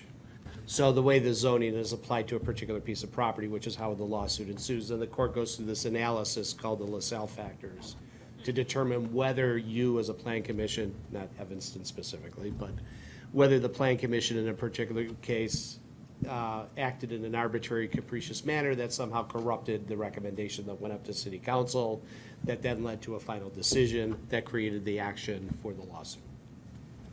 If you followed all that. I think so. Yes. So each zoning ordinance across the state has some version of these standards, which are hopefully based on those those factors that they're trying to protect themselves in a legal sense. But they're all, in actuality, slightly different. They echo. Sorry? They echo. They like each echo. other. So Okay. like I'm looking at your special use standards right now, for example. They're very familiar. They're written, they may be Sure. written differently than the next community over, but they're very familiar. Sure, And then they echo in the LaSalle factors. sure. So when we're working on a revamp for the zoning code, probably later this year, these are in the zoning code, and are we going to be getting, like, I'm just kind of asking, like, the author of that upcoming zoning code is likely going to be crafting the standards based on their professional experience and/or, like, We grapple with this all the time. So we're laughing because we actually write a lot of zoning codes together. Okay, so I see a lot of standards, and I know where they kind of come from, or where they've been pulled from, and how they've been borrowed and maybe changed a little bit. Sometimes communities over a very long period of time operating with a particular zoning code complicate things for themselves. So we will recommend, maybe we streamline these standards, still giving you an important analytical framework to operate from, to get testimony that's going to be helpful for you, but maybe we can streamline this. I will tell you, in most of the occasions that has come up, we've been told, no, we like our standards the way they are, which is fine, But there are towns where there's 20 or 25 Yeah, right. of them. It'll say, we'll follow these 7 standards. In addition, these 19 may be considered, and what it gets to be, I think, is towns kind of stick in more things yeah. that are important that they can say, you need to meet this. And oftentimes it comes from like a particular case. yeah. A lot of zoning codes are amended because of something that happened in a particular case. And that is a really horrible basis to start amending your zoning code. Sure. That's how most zoning amendments happen, is something happened that the town didn't like, so we put something in the zoning ordinance to keep it from ever happening again. But the nature of our business is, yeah, let's legislate it because that'll make it better. Okay, thank you. Oh, but, and I would just say too, these do get customized. So the couple that are on here, that we don't see in every town, right? That it preserves the historic significance Yeah. and architectural resources. That's That a it preserves unique one. significant natural and environmental features, right? These are great points. The historic resources is just a very important thing at Evanston. It's not in every town, but Right. it's in the same spirit, and whether or not it has legal basis, I'll defer, but it's Well- in the spirit of preserving Evanston. You're not going to see this in Bolingbrook. Bolingbrook, unless you consider a warehouse that's been there for, 30 years to They be have a historic historical. district. Yeah, whatever. I should not pick on a particular community, but the Too late. point is well taken, that these two in particular, the historic and architectural resources and preservation of natural, and those are not only unique things to Evanston, but also speak to your policy priorities. So that, yeah. So would you say that the purpose of the standards are, individually, incrementally, they're self-explanatory, but in terms of the entire stack of standards, isn't it more about demonstrating a consistent flow-through on how we comport or conduct our business when we're? Yes. Because if you look at this, when you said that we're not setting precedent, when you look at these standards, for example, you can look at does not cause undue traffic congestion. Well, I can tell you that would be met with a wide range of opinions. Sure. Maybe not on the board here, but in the public. So, like, I think that if we're going to do these things, we need to be able to explain ourselves. Like if we said it doesn't create undue traffic congestion, well, here's why. Now, someone can disagree, but at least we have that information. Absolutely. Yeah. And that's why these are findings of fact. They're not, and like I said, they're not yes or no questions. You know, we used to always, we'd give these to the applicant and say, please respond to these questions. And so, you know, for this one, they would say, the answer to it does not cause undue traffic congestion, they would write, the applicant, the development will not cause undue traffic congestion, right? That was their take on it. Yeah. But you're right, as a commission, you have to say, you know what, we don't think it will because of this. And you'll say what you think, and you'll say what you think, and you'll say, and as a group, you will deliberate and go, you know what this commissioner said really, really struck me, and I do believe that the issue of safety is important here, because all these cars are coming out at one point or whatever. And if others don't agree with it, whether it's the applicant or neighbors or whatnot, you've explained yourself. Goes back to the story that I had about Wilmette Plaza. Right. So it's deliberation. Absolutely. Yeah. That's a big part of your responsibility. And again, depending on the scope and scale of the project that's seeking a special use permit, they may have a traffic engineer who will quantitatively show you how it will or will not affect traffic. And then you're gonna hear objectors who will not have a traffic engineer 9 times out of 10 tell you, yes, it will. Now, when I was talking a few minutes back about you have to sift through the testimony that's being presented to you and weigh its validity to what's been presented by the applicant. If an applicant comes to you with stormwater engineering showing that the overland flow of stormwater is not gonna change, in fact, it's gonna be improved, because frankly, development almost always improves stormwater management. Traffic is not gonna be significantly hampered, it's not gonna warrant a new traffic light or even a stop sign or a yield sign or whatever. That is quantitative analysis that you have to take seriously. Those are professionals who are before you who know exactly what they're doing. And let me tell you an example that's the difference between the testimonies of the community and the testimony of the expert. I had a development once in town I was working for, and the traffic studies showed that over the average of the course of the day, even during peak times, there wouldn't be much of an impact. And the room was full of people who adamantly disagreed and made the case that they drive through that intersection every day and it's always terrible. And what sort of parsing through the testimony showed was it was people going through a rather difficult intersection between literally 8 and 8:15 to drop their kids off at school. And so their concern was real, but in the overall aspect of the project, where did that fall in terms of this standard? And the commission talked about it, and the commission said, yeah, we understand it, we hear what you're concerned about, but given the standard, given the scale of the day, given the scale of the development, we find that this is not an undue burden. Yeah, for you, it's gonna make it a little harder perhaps to get through this intersection, or it's hard now, but overall, it's not, and in terms of meeting the standard, it meets it. So That was their finding. I have a question about that. With traffic counts, you can get a hose out there and a car count, and you'll know, there's no question. Parking. There's a lot of data out there that suggests, for example, that we use less cars. And we have households with fewer cars, or we have households that don't have any cars because they ride bikes, they take public transit. It's close to the public transit, so they don't need a car. And those are all truths, and parking requirements have been adjusted downwards. If you talk to people that live in the community where that's happened, they tell you a different story, that they're empirical data. They don't have the capacity to say, well, here is my data, here's my study. They can just tell you, I got to park my car 4 blocks from my house because I can't park. So that is testimony that, to me, could impact us in a way that's different than the quantitative data. Absolutely. Okay. And that's why you have a public hearing, and that's why you take testimony. Yeah, Okay. and Absolutely. That testimony, that empirical evidence that person has to live with day in and day out is very real to them. Right.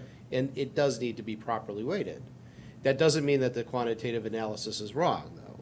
But But yeah, you gotta weigh it. But, and there's a difference between the kind of testimony that you hear where somebody quantifies how far they have to walk and where they gotta Yeah. go, and that there's 9 neighbors that come up and tell you the same thing, and people just going, traffic's gonna be a disaster, you know it is, right? That's not testimony, that's emotion. And what we're discussing now is parsing out and separating the testimony from the emotion, right? People explaining how far they have to walk because of where they had to park every day is different than a general blanket statement of, there's just too many cars already. Yeah, and the testimony that you're most often gonna hear is that emotional testimony. You will have people who come in and say, I can tell you from just living in this area that parking is a major problem on this street, and you do need to be aware of that. That's a very valid, very important piece of testimony that you've received. And- Here's an example of what's not. And Let me just finish Sorry. the story. So, if you know where Navistar's headquarters are in 88, that's the old Lucent Technology Building. That was an 18-month public hearing process that I was involved with that ultimately involved the governor's office and the attorney general's office. That was fun. But one of the things that we had at one of the many public hearings we had over that 18-month period of time was someone, it was on a Saturday. We were holding public hearings on a Saturday. My God, I'm never going to get my life back from those days. Nope. And this person was making a particularly passionate point about stormwater issues, that they know that what Navistar was going to do with that property was going to flood their property, which was within 1,000 feet of the Navistar property. They knew it. They had, and so one of the commissioners on Lyle's Plan Commission at the time said, well, how do you know that this is going to be the case? And the person was saying, well, I just know because of whatever, and they said some things. And the commissioner then responded in a very thoughtful way that, well, you do understand that if they do this, this, and this, it's actually gonna divert stormwater away from your property, right? You understand that. No, it's not. It's gonna go over the berm, it's gonna do this, it's gonna do that. And then that person who was the objector said, what are you, some kind of stormwater engineer? And she said, in fact, I am a stormwater engineer. And right there, that shut that person down because they came there full bore on emotion without any real basis for what they were saying other than just their sense of reality.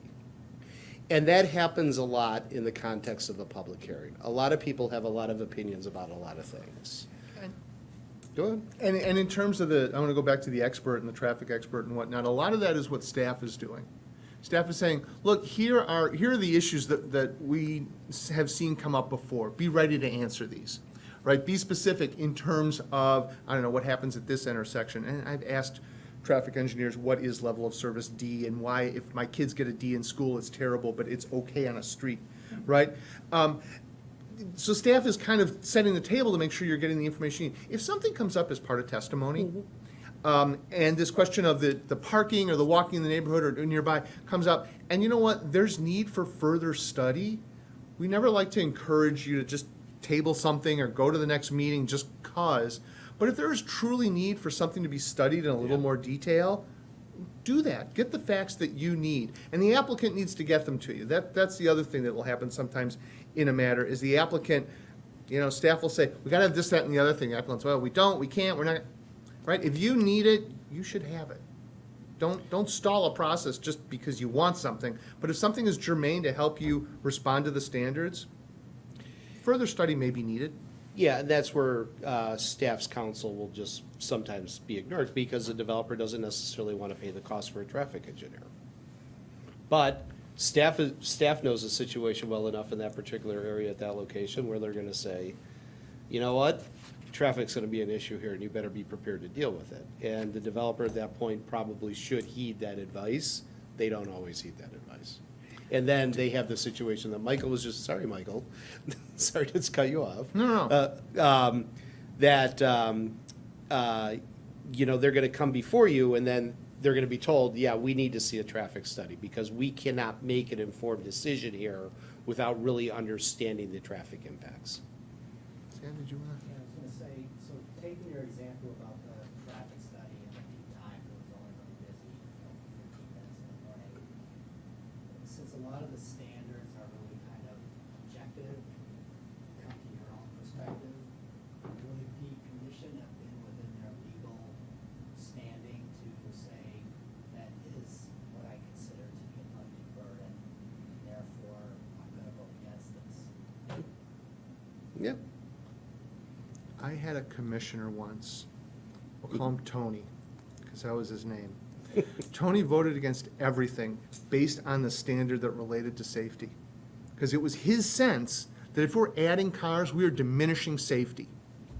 I disagreed with Tony, but I respected the way he went about conveying his vote. So, yeah. The thing that I just wanted to ask you is if you want to say a few words about the various standards, anything beyond we've already talked about, because I think we've covered standards, and I want to move beyond, but I know that you may want to say a couple Well, words about the city there's a few other standards. things about standards, yeah, so, and findings of fact, which they're kind of intertwined. For variations, there's gonna be two standards that you always will see. Practical difficulty and hardship.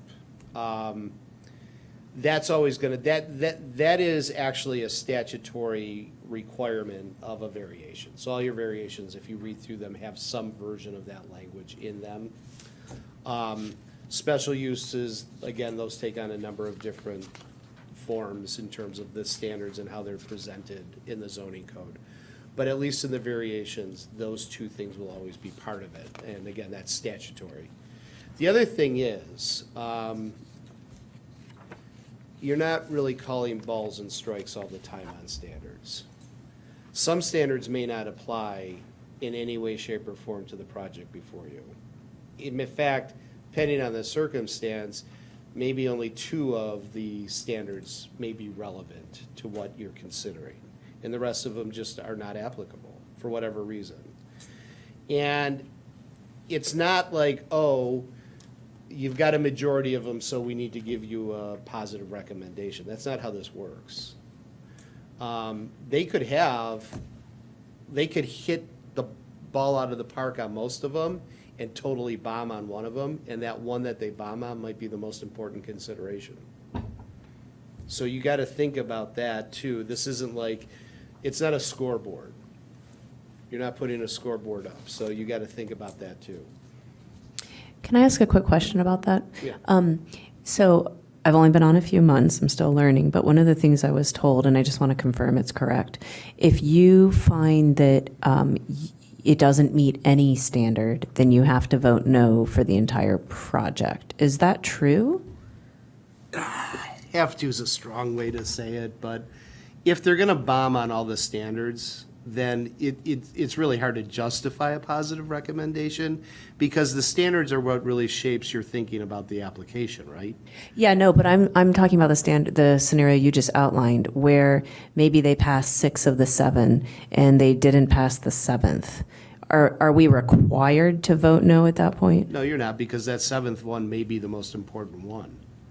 The other ones might be subordinated for whatever reason for that project at that location.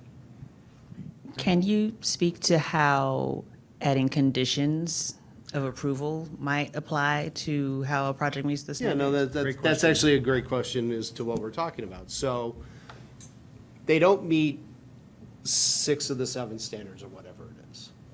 But that 7th standard is so important at that location that it is enough to carry them over the goal line, so to speak. But you can't ignore the fact that they have some other issues here that could present problems for neighboring properties. So then you can condition the recommendation that you're gonna make to city council on doing things with their project that internalizes the negative external effects of their project on neighboring properties.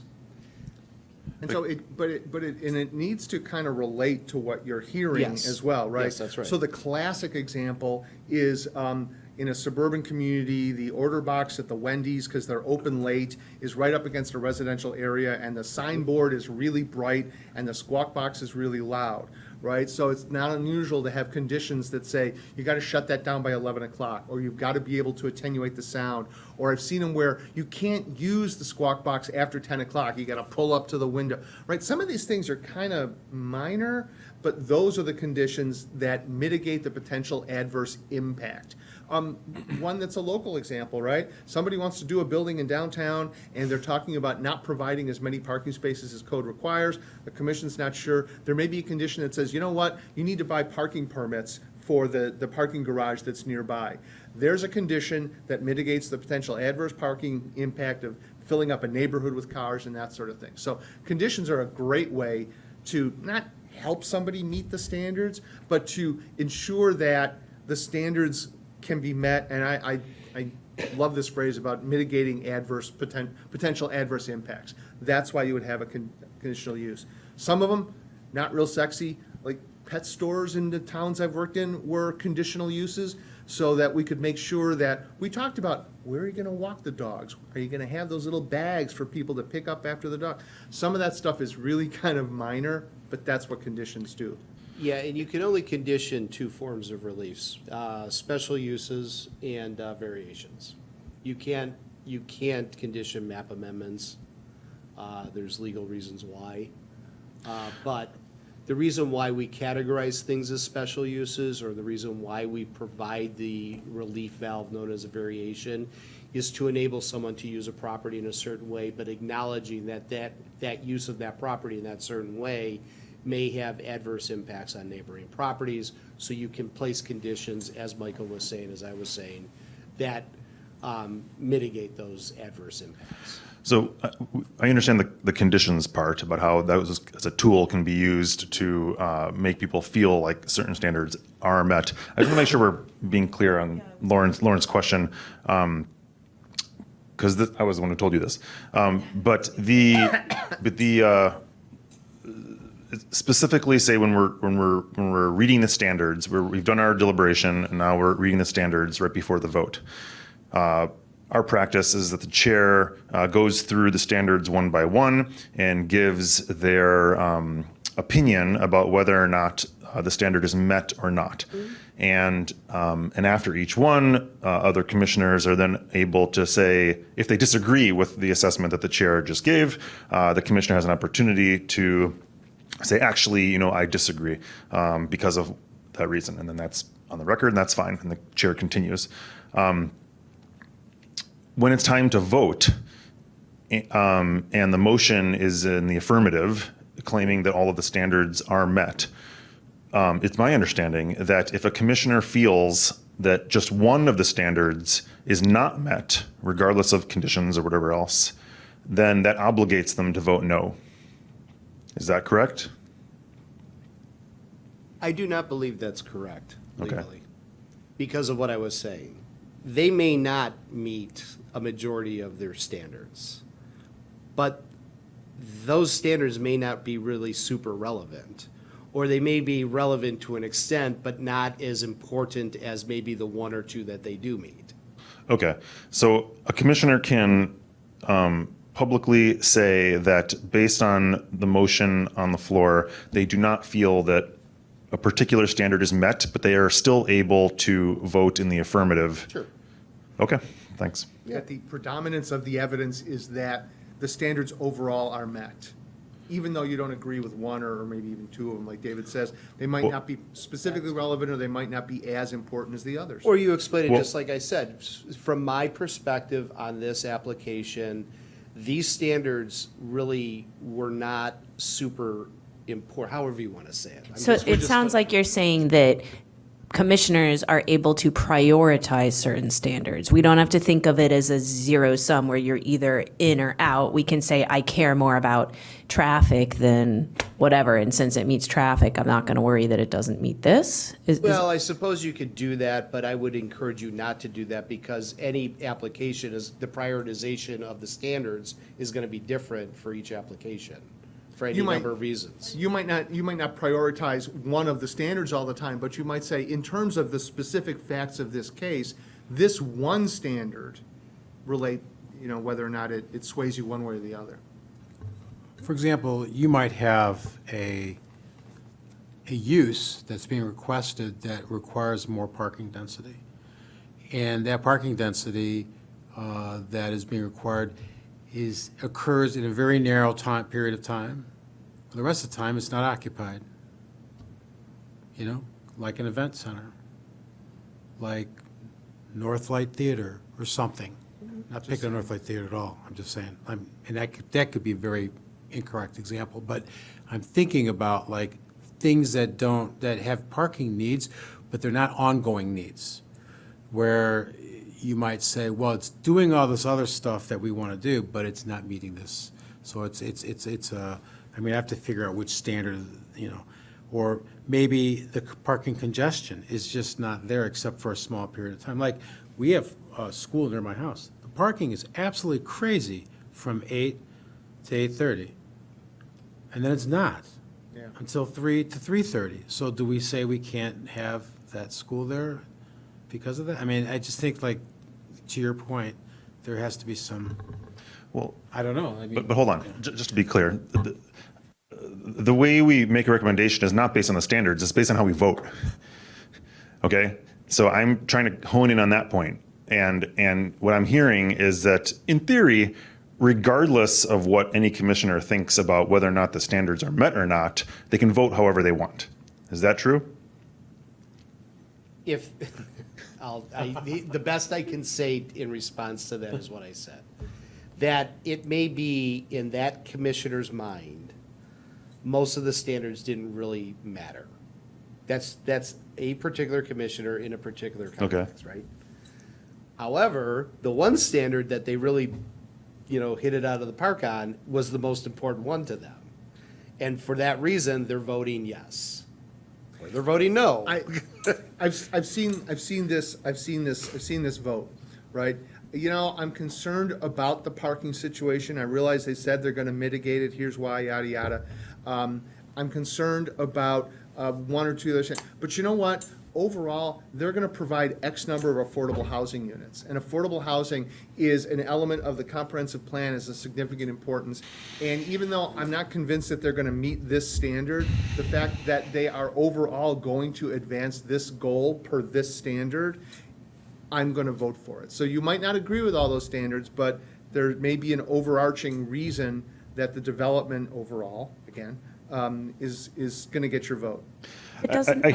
I hear this, sorry, but this is a big departure from my understanding. And because, like you said at the beginning, like, our scope is very narrow and confined by the words and by the ordinance and by how this is laid out, which I'd always interpreted as the standards and our opinion of whether or not they're met. And now I'm hearing that that's much less strict than what we previously thought. No, actually, I'm not saying that at all. You do have to filter the testimony you heard through the standards you need to consider to make an informed recommendation. What I am saying is not all the standards may matter in a particular application, but one of them really might. And you have to define that for yourself and base your vote on that. So what you're saying is not make the perfect the enemy of the good. Is that what you're saying? Yeah. But isn't the whole point of the standards to help to consistency? Whereas this sounds like a lot of subjectivity is introduced in. I mean, I hear what you're saying about you, not all the standards may be applicable for a particular case. That makes sense. I did say that. I stand by it too. Just like an attorney, I know. Did you ever buy a car when you weren't completely thrilled with the color they had to offer? Yeah. There is a holistic nature to the standards. Mhm. And there may be a definite no, or there may be a soft no, or there may be a I don't like this part of it. But the other standards, the other criteria that Okay. I had are overwhelming evidence that this is appropriate. To go back to something that was said, I think by you, Commissioner Berlin, if they don't meet any of the standards, I think you're going to have a really hard Yeah, why time would you vote justifying for a it? yes vote. I mean, and that's a clear cut. Yeah, okay, but it sounded like, I wasn't suggesting that they don't meet any of the standards, but you could still vote yes. I think that would be not the best approach to take. However, if they only met one of the standards and failed on the rest, that doesn't mean you need to vote no.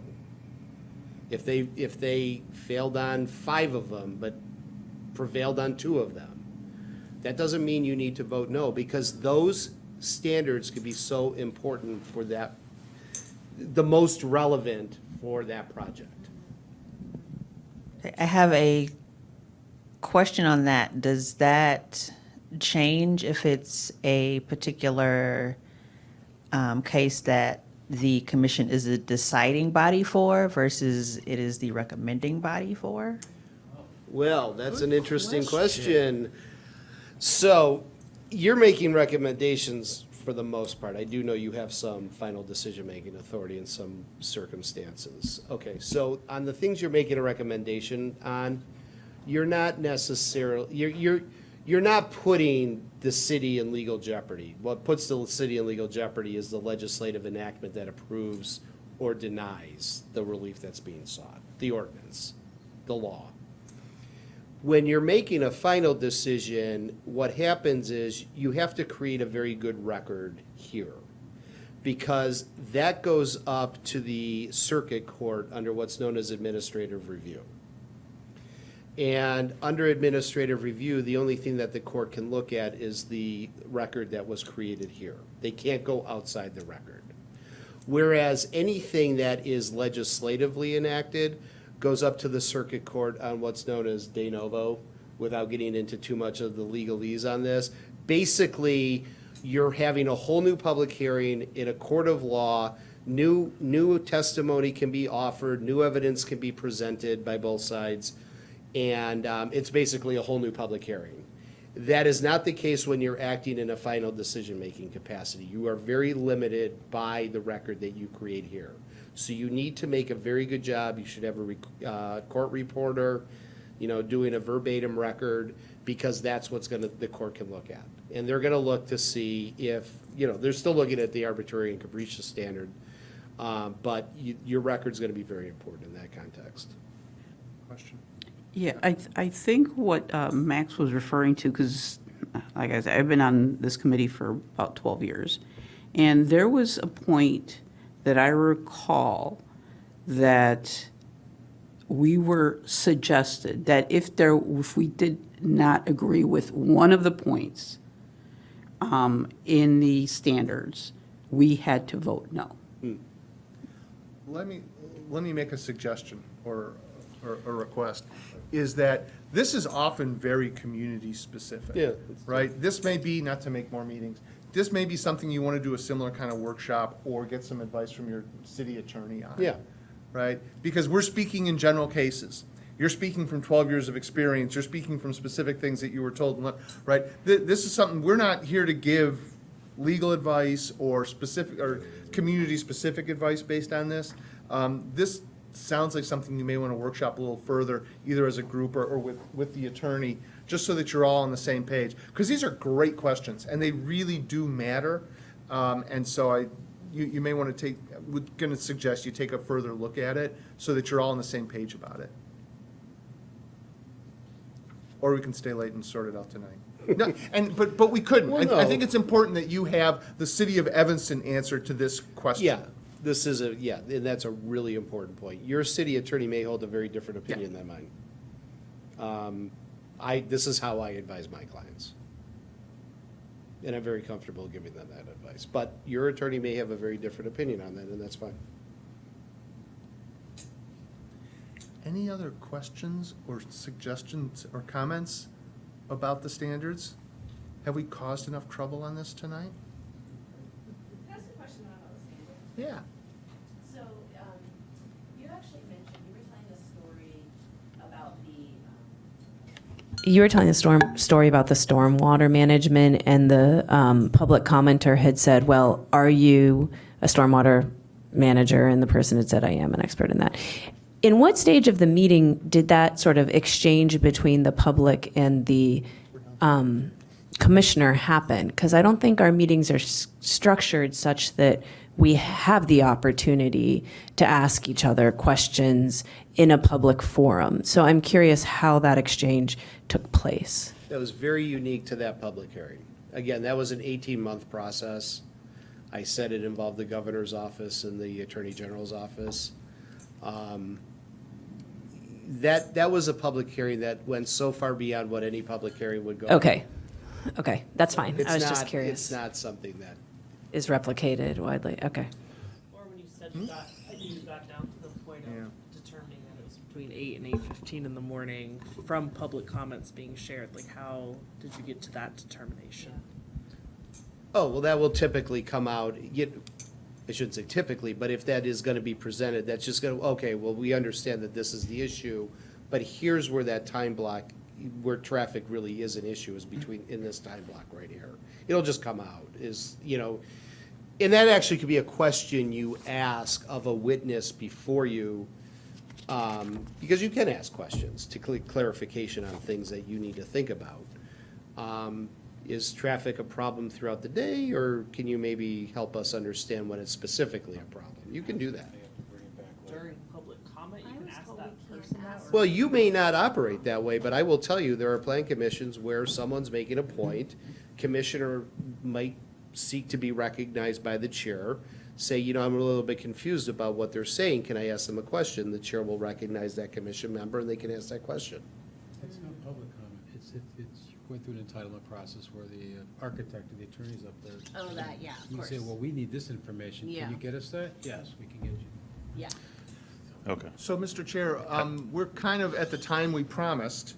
There's a couple more sections. The next one's got some of those pins that we talked about, ex parte communication and whatnot. If the group's got a few more minutes, we're glad to stick around and go through those. The battery's dead on this thing, so, that might be an omen. How's everybody But- feeling about stamina? Do we want like a 10-minute break, or are we happy to keep going?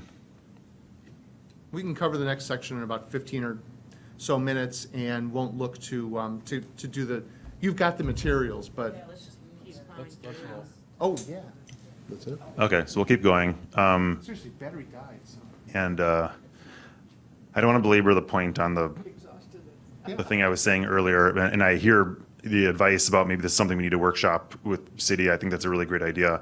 But for the record, I just want to, I just pulled up a random packet in my files from one of our past meetings, and it's pretty clear in the language there under the standards for approval section that we must, in order to do this kind of recommendation, we must find that the proposed request, A, B, C, D, E, all the standards.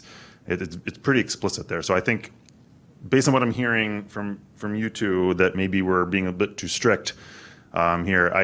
And I'm not putting words in your mouth. You don't have to respond.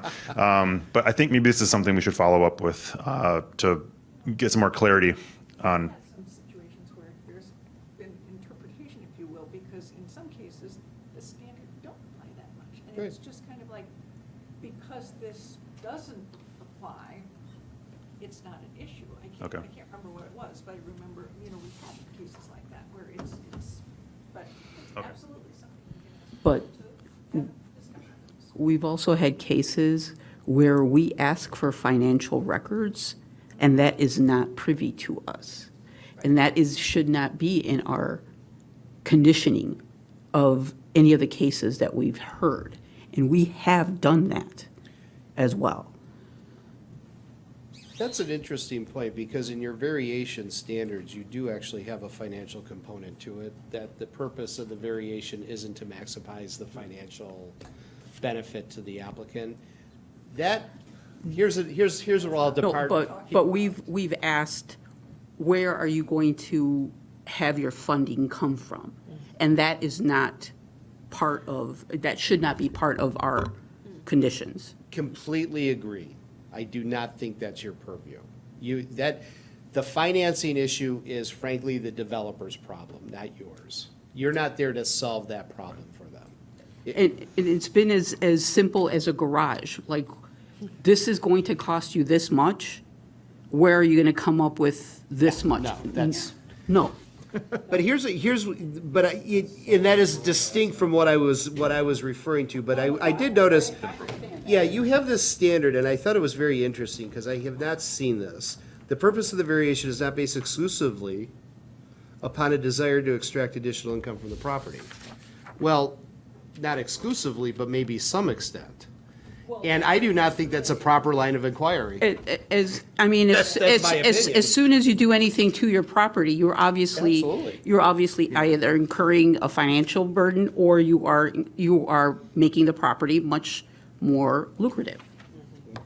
Exactly. I was at a zoning case once where they were talking about, they were asking for a variation for the permitted size of the building, and the applicant specifically said, well, when I sell the building, I want to be able to, and the zoning board members kind of looked at each other. Like, how's that our problem? Yeah. Are we ready to move on? Yeah. I just want to say one thing, though, to your point about one of the conditions not applying, okay? I mean, if you look at, for example, preserves significant historical and architectural resources. Well, if you're knocking down a warehouse or something like that, or you're doing an adaptive reuse in an area that has like no historical aesthetic at all, like some industrial section, that you wouldn't be able to say you're preserving. I mean, it would just not apply. So there are examples where these conditions may not apply to the situation. Yeah? Okay. I think the source of my confusion is not whether or not it applies, but this idea that we can say a standard is unmet, but we will approve the project anyway. For me, that's the crux of the confusion, and that's what they're saying we should resolve with the city, and I think that's great advice. Definitely take that path. So the last section kind of gets to some of these things we talked about, ex parte, conflict of interest, that sort of stuff. There's a section beyond that we're not going to talk about, but it's kind of soft things, and you have the material about comprehensive plans, subdivision ordinance, that sort of thing. But frankly, this commission probably has a better handle on comprehensive plans and zoning ordinances generally than any we've talked to. So we'll end with this section if that's all right, and we'll start with this point here about ex parte, which we've already started to introduce. And I'll touch on a couple of the, is this slide? Yeah. I'll touch on a couple that I wanted to highlight and ask David, and we'll see if you have any other points. I would just reiterate the idea about referring people to the process. And one thing that we didn't say was that I'm sure a lot of people, when you say come to the hearing, will say, I don't have time to come to the hearing. Say, well, why don't you write a letter or send it to staff or send, I don't have time for that. There are opportunities for people to provide the feedback that they really want to give to you, provide it to staff, have an email or a letter made part of the record. There are lots of ways to contribute without talking to a commissioner. And a couple people have said this already. Bending the arm of one commissioner is not going to get you very far. It's not going to be the point. You all know that you're not going to be swayed by that, right? Okay. And also too, these ex parte communications that are outside, you don't want somebody to stand up at the podium during part of the testimony and say, I talked to Commissioner Silverman and he thought it was a great idea. Well, he didn't think it was a great idea. He thought maybe it had some merit, but that's not what he said. You just don't want somebody to come and misinterpret what part of the conversation was. That's, again, why David's point about disclosing conversations, just want you to know after the meeting, I talked to a few people, we're out in the parking lot, we had a nice chat, we talked about X, Y, and Z, might not be a bad thing to do. There were some other questions. I don't know if we covered everything about expertise, but I know Commissioner Berlin, you had a couple of thoughts. I did have a couple thoughts, but the question I'd really be curious to hear about, and I hear you, that we have to weigh the appropriateness of public comment. Like, I hear it. That said,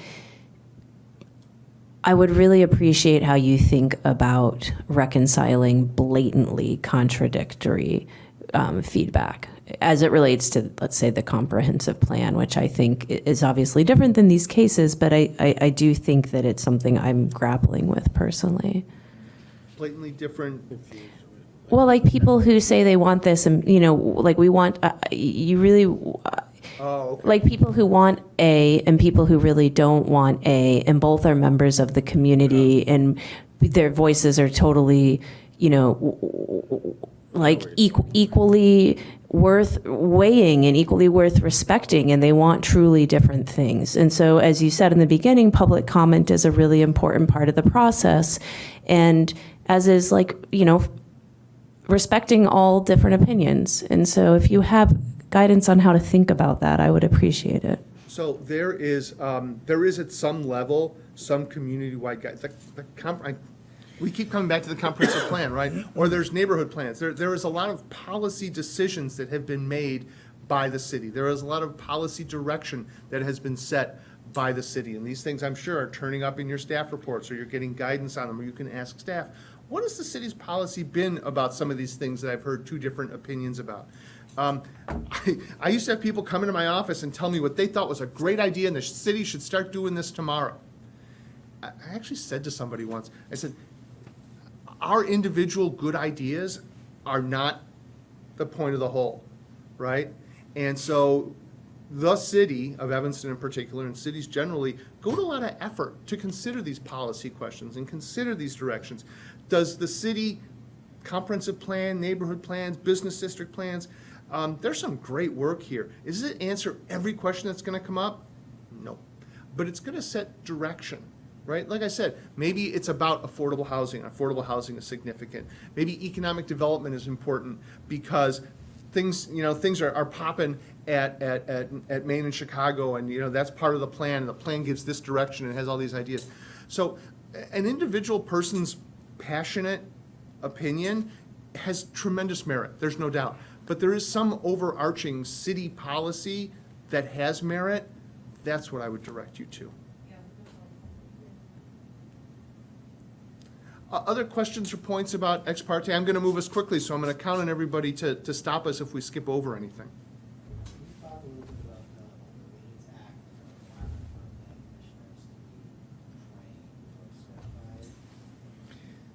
Yeah.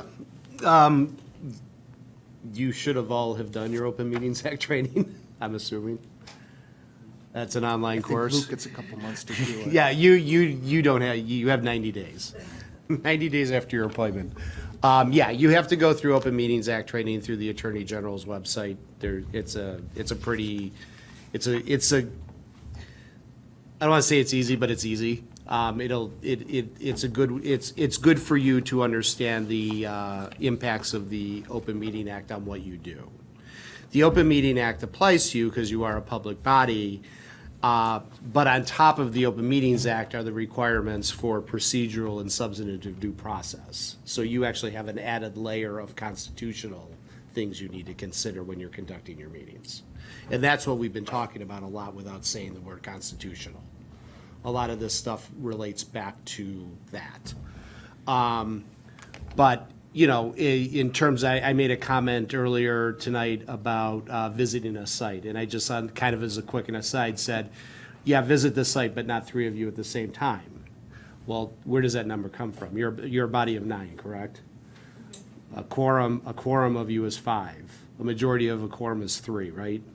The Open Meetings Act speaks in terms of a majority of a quorum creating a meeting. So that's why I use the number 3.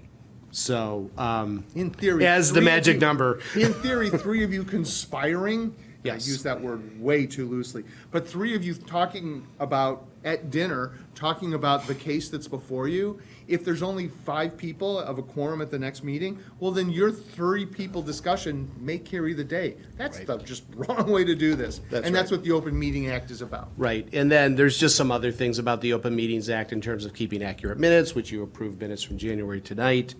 You approve your minutes throughout the year. Posting of notices at least 48 hours in advance of the meeting date here. The electronic aspect of this, Right. never reply all. Don't be sending emails to commissioners about commission business. Everything should go through staff. Staff will appropriately blind copy things that go out.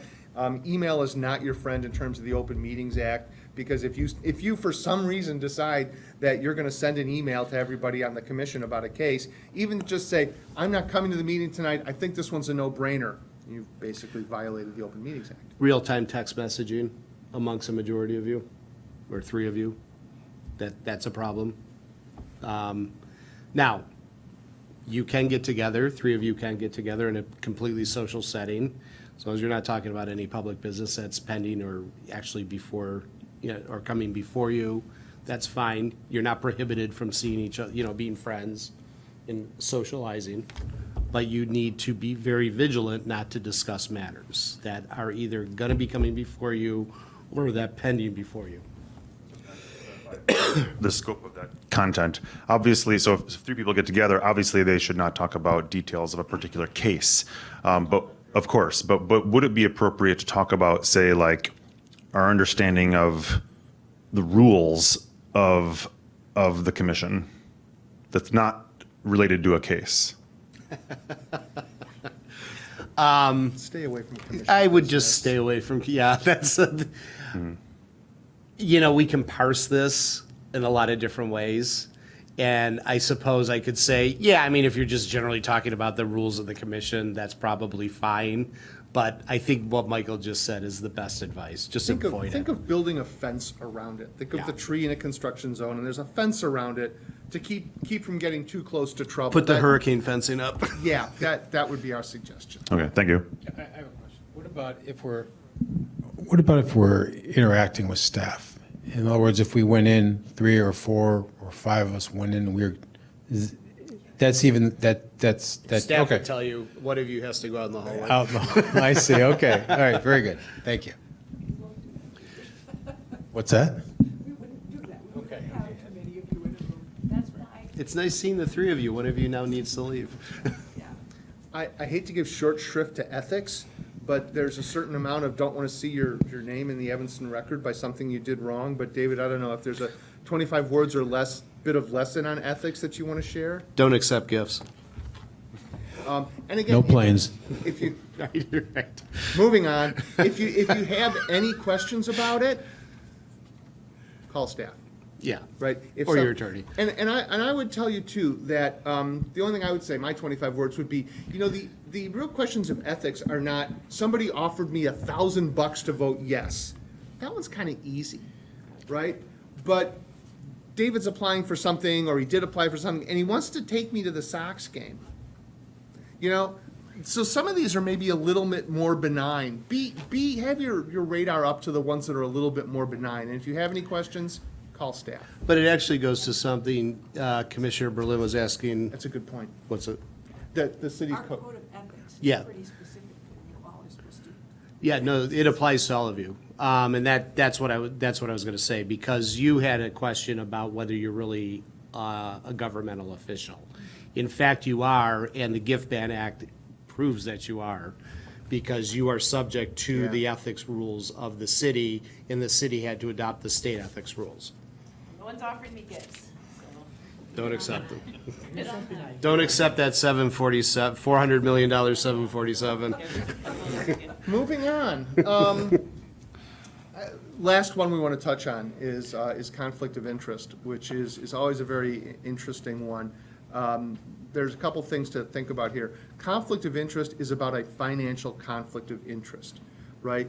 If your church or synagogue is applying for a special use and you're a member of the congregation, you don't need to recuse yourself unless you have an ownership position in the church or synagogue, which would be weird, right? If How does that happen? I was in Highland Park once. We had the synagogue came and asked for an application. Every member of the plan commission was a member of the synagogue. They couldn't all leave, right? But that's not a conflict of interest. It's a very unique Highland Park story.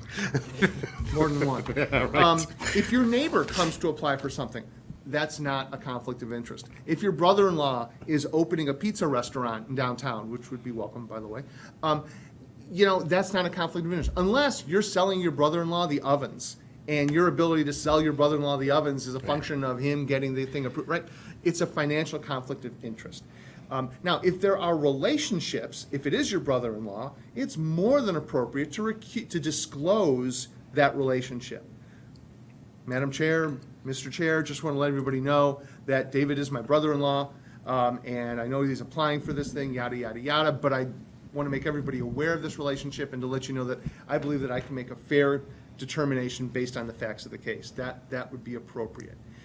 If there is a financial relationship, then you disclose it, you recuse yourself, and you recuse yourself by leaving the room, so as not to sit in the back, quite literally, and go, and potentially sway your fellow commissioners. But just to kind of give a gloss to what Michael's saying, you may still feel strongly that you do have a conflict of interest, even though there is no legal conflict of interest. And that's okay. That's a determination you have to make for yourself. The same thing would apply. You know, I feel very strongly that my vote would look compromised in this situation. For these reasons, I'm gonna recuse myself, do the same thing, leave the dais, leave the room, and then come back for whatever happens later. So what about a former client or former partner, business partner? Unless there's a financial relationship that you're going to benefit from based on the application of that former client, former business partner, you don't have a conflict of interest. We have a period of separation. You might, yeah, there are rules about the separation, because there could be ongoing, yeah, that's a good point. There could be ongoing financial benefits because of like how maybe the business relationship ended. There may be interest that you still retain in the business or with the client, whatever it is. Okay, I'm sorry, I have one other question about this. What if you know that someone who's coming before you has not broken the law or done something illegal, but is not one of the more ethical people, somebody that you don't want to do business with, that's asking for something that you might think they won't do? Like, say, somebody wanted to apply and get affordable a variance, not a variance, but they wanted to build extra units and they're doing affordable, and you think that they probably wouldn't actually provide those affordable units because of something you believe has happened in the past. Would you be inclined, do you have to react to that, or do you have to follow, what do I do with that? That's my question. First of all, I'll tell you what you do with it, is you call staff. Staff, okay, Right? that's what I wanted to know. That's, We would say we will have mechanisms in place for them Okay. so that should not be an issue. I see. Which is So the right answer. prior behavior of an applicant is not a criteria by which we evaluate. I just wanted that to be There is on an- record. Thank you. No, I mean, we could have somebody who was supposed to have affordable housing and in compliance, and then we as staff would say that would. That becomes an enforcement issue. Exactly. When you have an ordinance in your hand, when staff has an ordinance in their hand that says that the applicant will do X, Y, and Z, and they do not, well, there's a zoning violation, and the zoning can be rescinded, and there are enforcement opportunities for the city in that case. Yep. But that's a really good question, because you might not believe somebody standing before you. Right. Call staff if you have a question or a concern, but once the ordinance is passed, the city's got the mechanism it needs to enforce the matter. Thank you. If there's no other questions about conflict of interest or ex parte or ethics, Wanted to note that we also had in our pursuit conflict of interest too, and so that, we kind of talked about that, because you said there are cases where it isn't a true conflict, but Right. you may feel that it is, and that's a kind of gray area. it's a gray area, and it goes back to all that stuff we talked about, where whether or not it's legal or not, there's perception of that you represent the community, and if you represent the city, and if there's this perception is that you voted for your brother-in-law's thing. That's a great point to emphasize, Sarah. It goes back to disclosing any relationship. Now, do you disclose every relationship? If Amazon showed up and wanted to build something, downtown, and you own shares of Amazon stock, unless you've got, You don't own- 10% you don't own enough of Amazon Amazon stock, stock. God bless. But again, if you have a question about that, and clearly, I think the other thing to point out here that not every town has done is Evanston has been very thoughtful and very progressive on how to deal with these things. So if you have any questions, please call staff, because it's probably come up before, or there will be some sort of guiding influence that And will help make the honestly, decision. in most of those cases, we will direct you to our legal counsel. If it really is something that isn't cut and dry. So if we've covered this point, as I said, there's another section that talks about things that I believe this commission has experience on. If you want us to cover it, we can, but I'd suggest that we've had a robust discussion, to say the least. We appreciate your patience and hope you found this useful. And with that, Mr. Chair, we'll give you back your meeting. Okay, thank you very much. With that, I'll just advise all the commissioners to take a look at the final parts of the printouts that we didn't get to directly here to review on your own. And if you have any questions, please reach out to staff. Sorry, one last reminder, if you could fill out the evaluation forms, we really do take them into account in terms of not just the voting, but any comments you have about which sections you found most useful. We really do change the program based on that feedback. Sorry. Thank you. All right, Michael and David, thank you very much. Really appreciate your time here. Moving on to the agenda, communications. Is there anything from staff to note? Seeing none. Next will be public comment. I see there's one person here that would like to speak. Yes? Okay. I think I'll just hand you the mic, so rather than you standing above everybody over there. And it is 9:50, so I'll watch the time a little bit, but we'll have one. It would be great what's her name? Lauren was back in the room. I had something that I was going to say anyway, but your conversation this evening has prompted me to say something else that I'd like to hear her to hear what I have to say. Could you state your name? Oh, sure. My name is Linda Damashek. So I'll do the first part that I was going to say, and then I'd like to say something else when she comes back.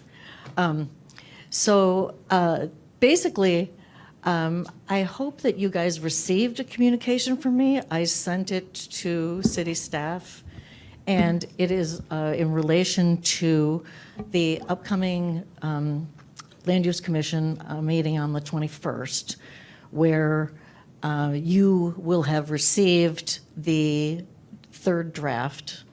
I was asking for more notification. It has not been forthcoming, so I'm still going to say, send it as early as you can for public to be able to review it. It's 177 pages, a third draft, and I think that that's really not fair to anybody to, only have a couple days to review such a large document. But my basic concern is I think that it's appropriate for you guys to reopen the hearing for public testimony in a public hearing on the third draft of the comprehensive plan. And I was waiting for you to come back in the room. No, just because to me, that is an absolute requirement that if you have a new draft of something that is 177 pages, that is, honestly, to your point, it's kind of creating policy. I hadn't really thought of it that way until listening to this evening's conversation. But I don't think that the city has set the policy. So from what you're describing, you're like, oh, well, city council sets the policy, and then you guys are just kind of implementing it according to standards. Well, that's for hearings related to, building A, the applicant wants to do this or that. In this case, this is essentially a dialogue with the public about the future direction of the city. It's hugely important, which is, of course, why people are so passionate about it. And as you observed, there's various points of view, both strong. And I think that it's because it's really a policy discussion. And for you to have a draft and to not give public an opportunity to present testimony, I think you need to reopen the hearing and that you need to have people be able to give public testimony. And I just think that's the fair thing to do. So I stayed here all evening to share that very strong opinion with you. And I had that opinion anyway, but now the more I think about it, based on what the presenters talked about, is it's so important because there really hasn't been a policy direction sent. And this comprehensive plan is setting a policy direction. And that's why people are so passionate about it. And so I think you absolutely need to let people see the draft with as much time as possible and to reopen testimony and have it be a public hearing and have people give public testimony. And I just think that's the democratic thing to do. And if you don't do that, I don't think that it's a fair democratic process. So I waited all in the evening to share that with you. And I just think it's incredibly important. And it's, All right, could you please summarize your comments? I'm done. Okay, well then, thank you for your comment. Next on the agenda is adjournment. Can I please have a motion to adjourn? I'd like you to. I have a motion to adjourn. Okay, we are adjourned. Thank you very much.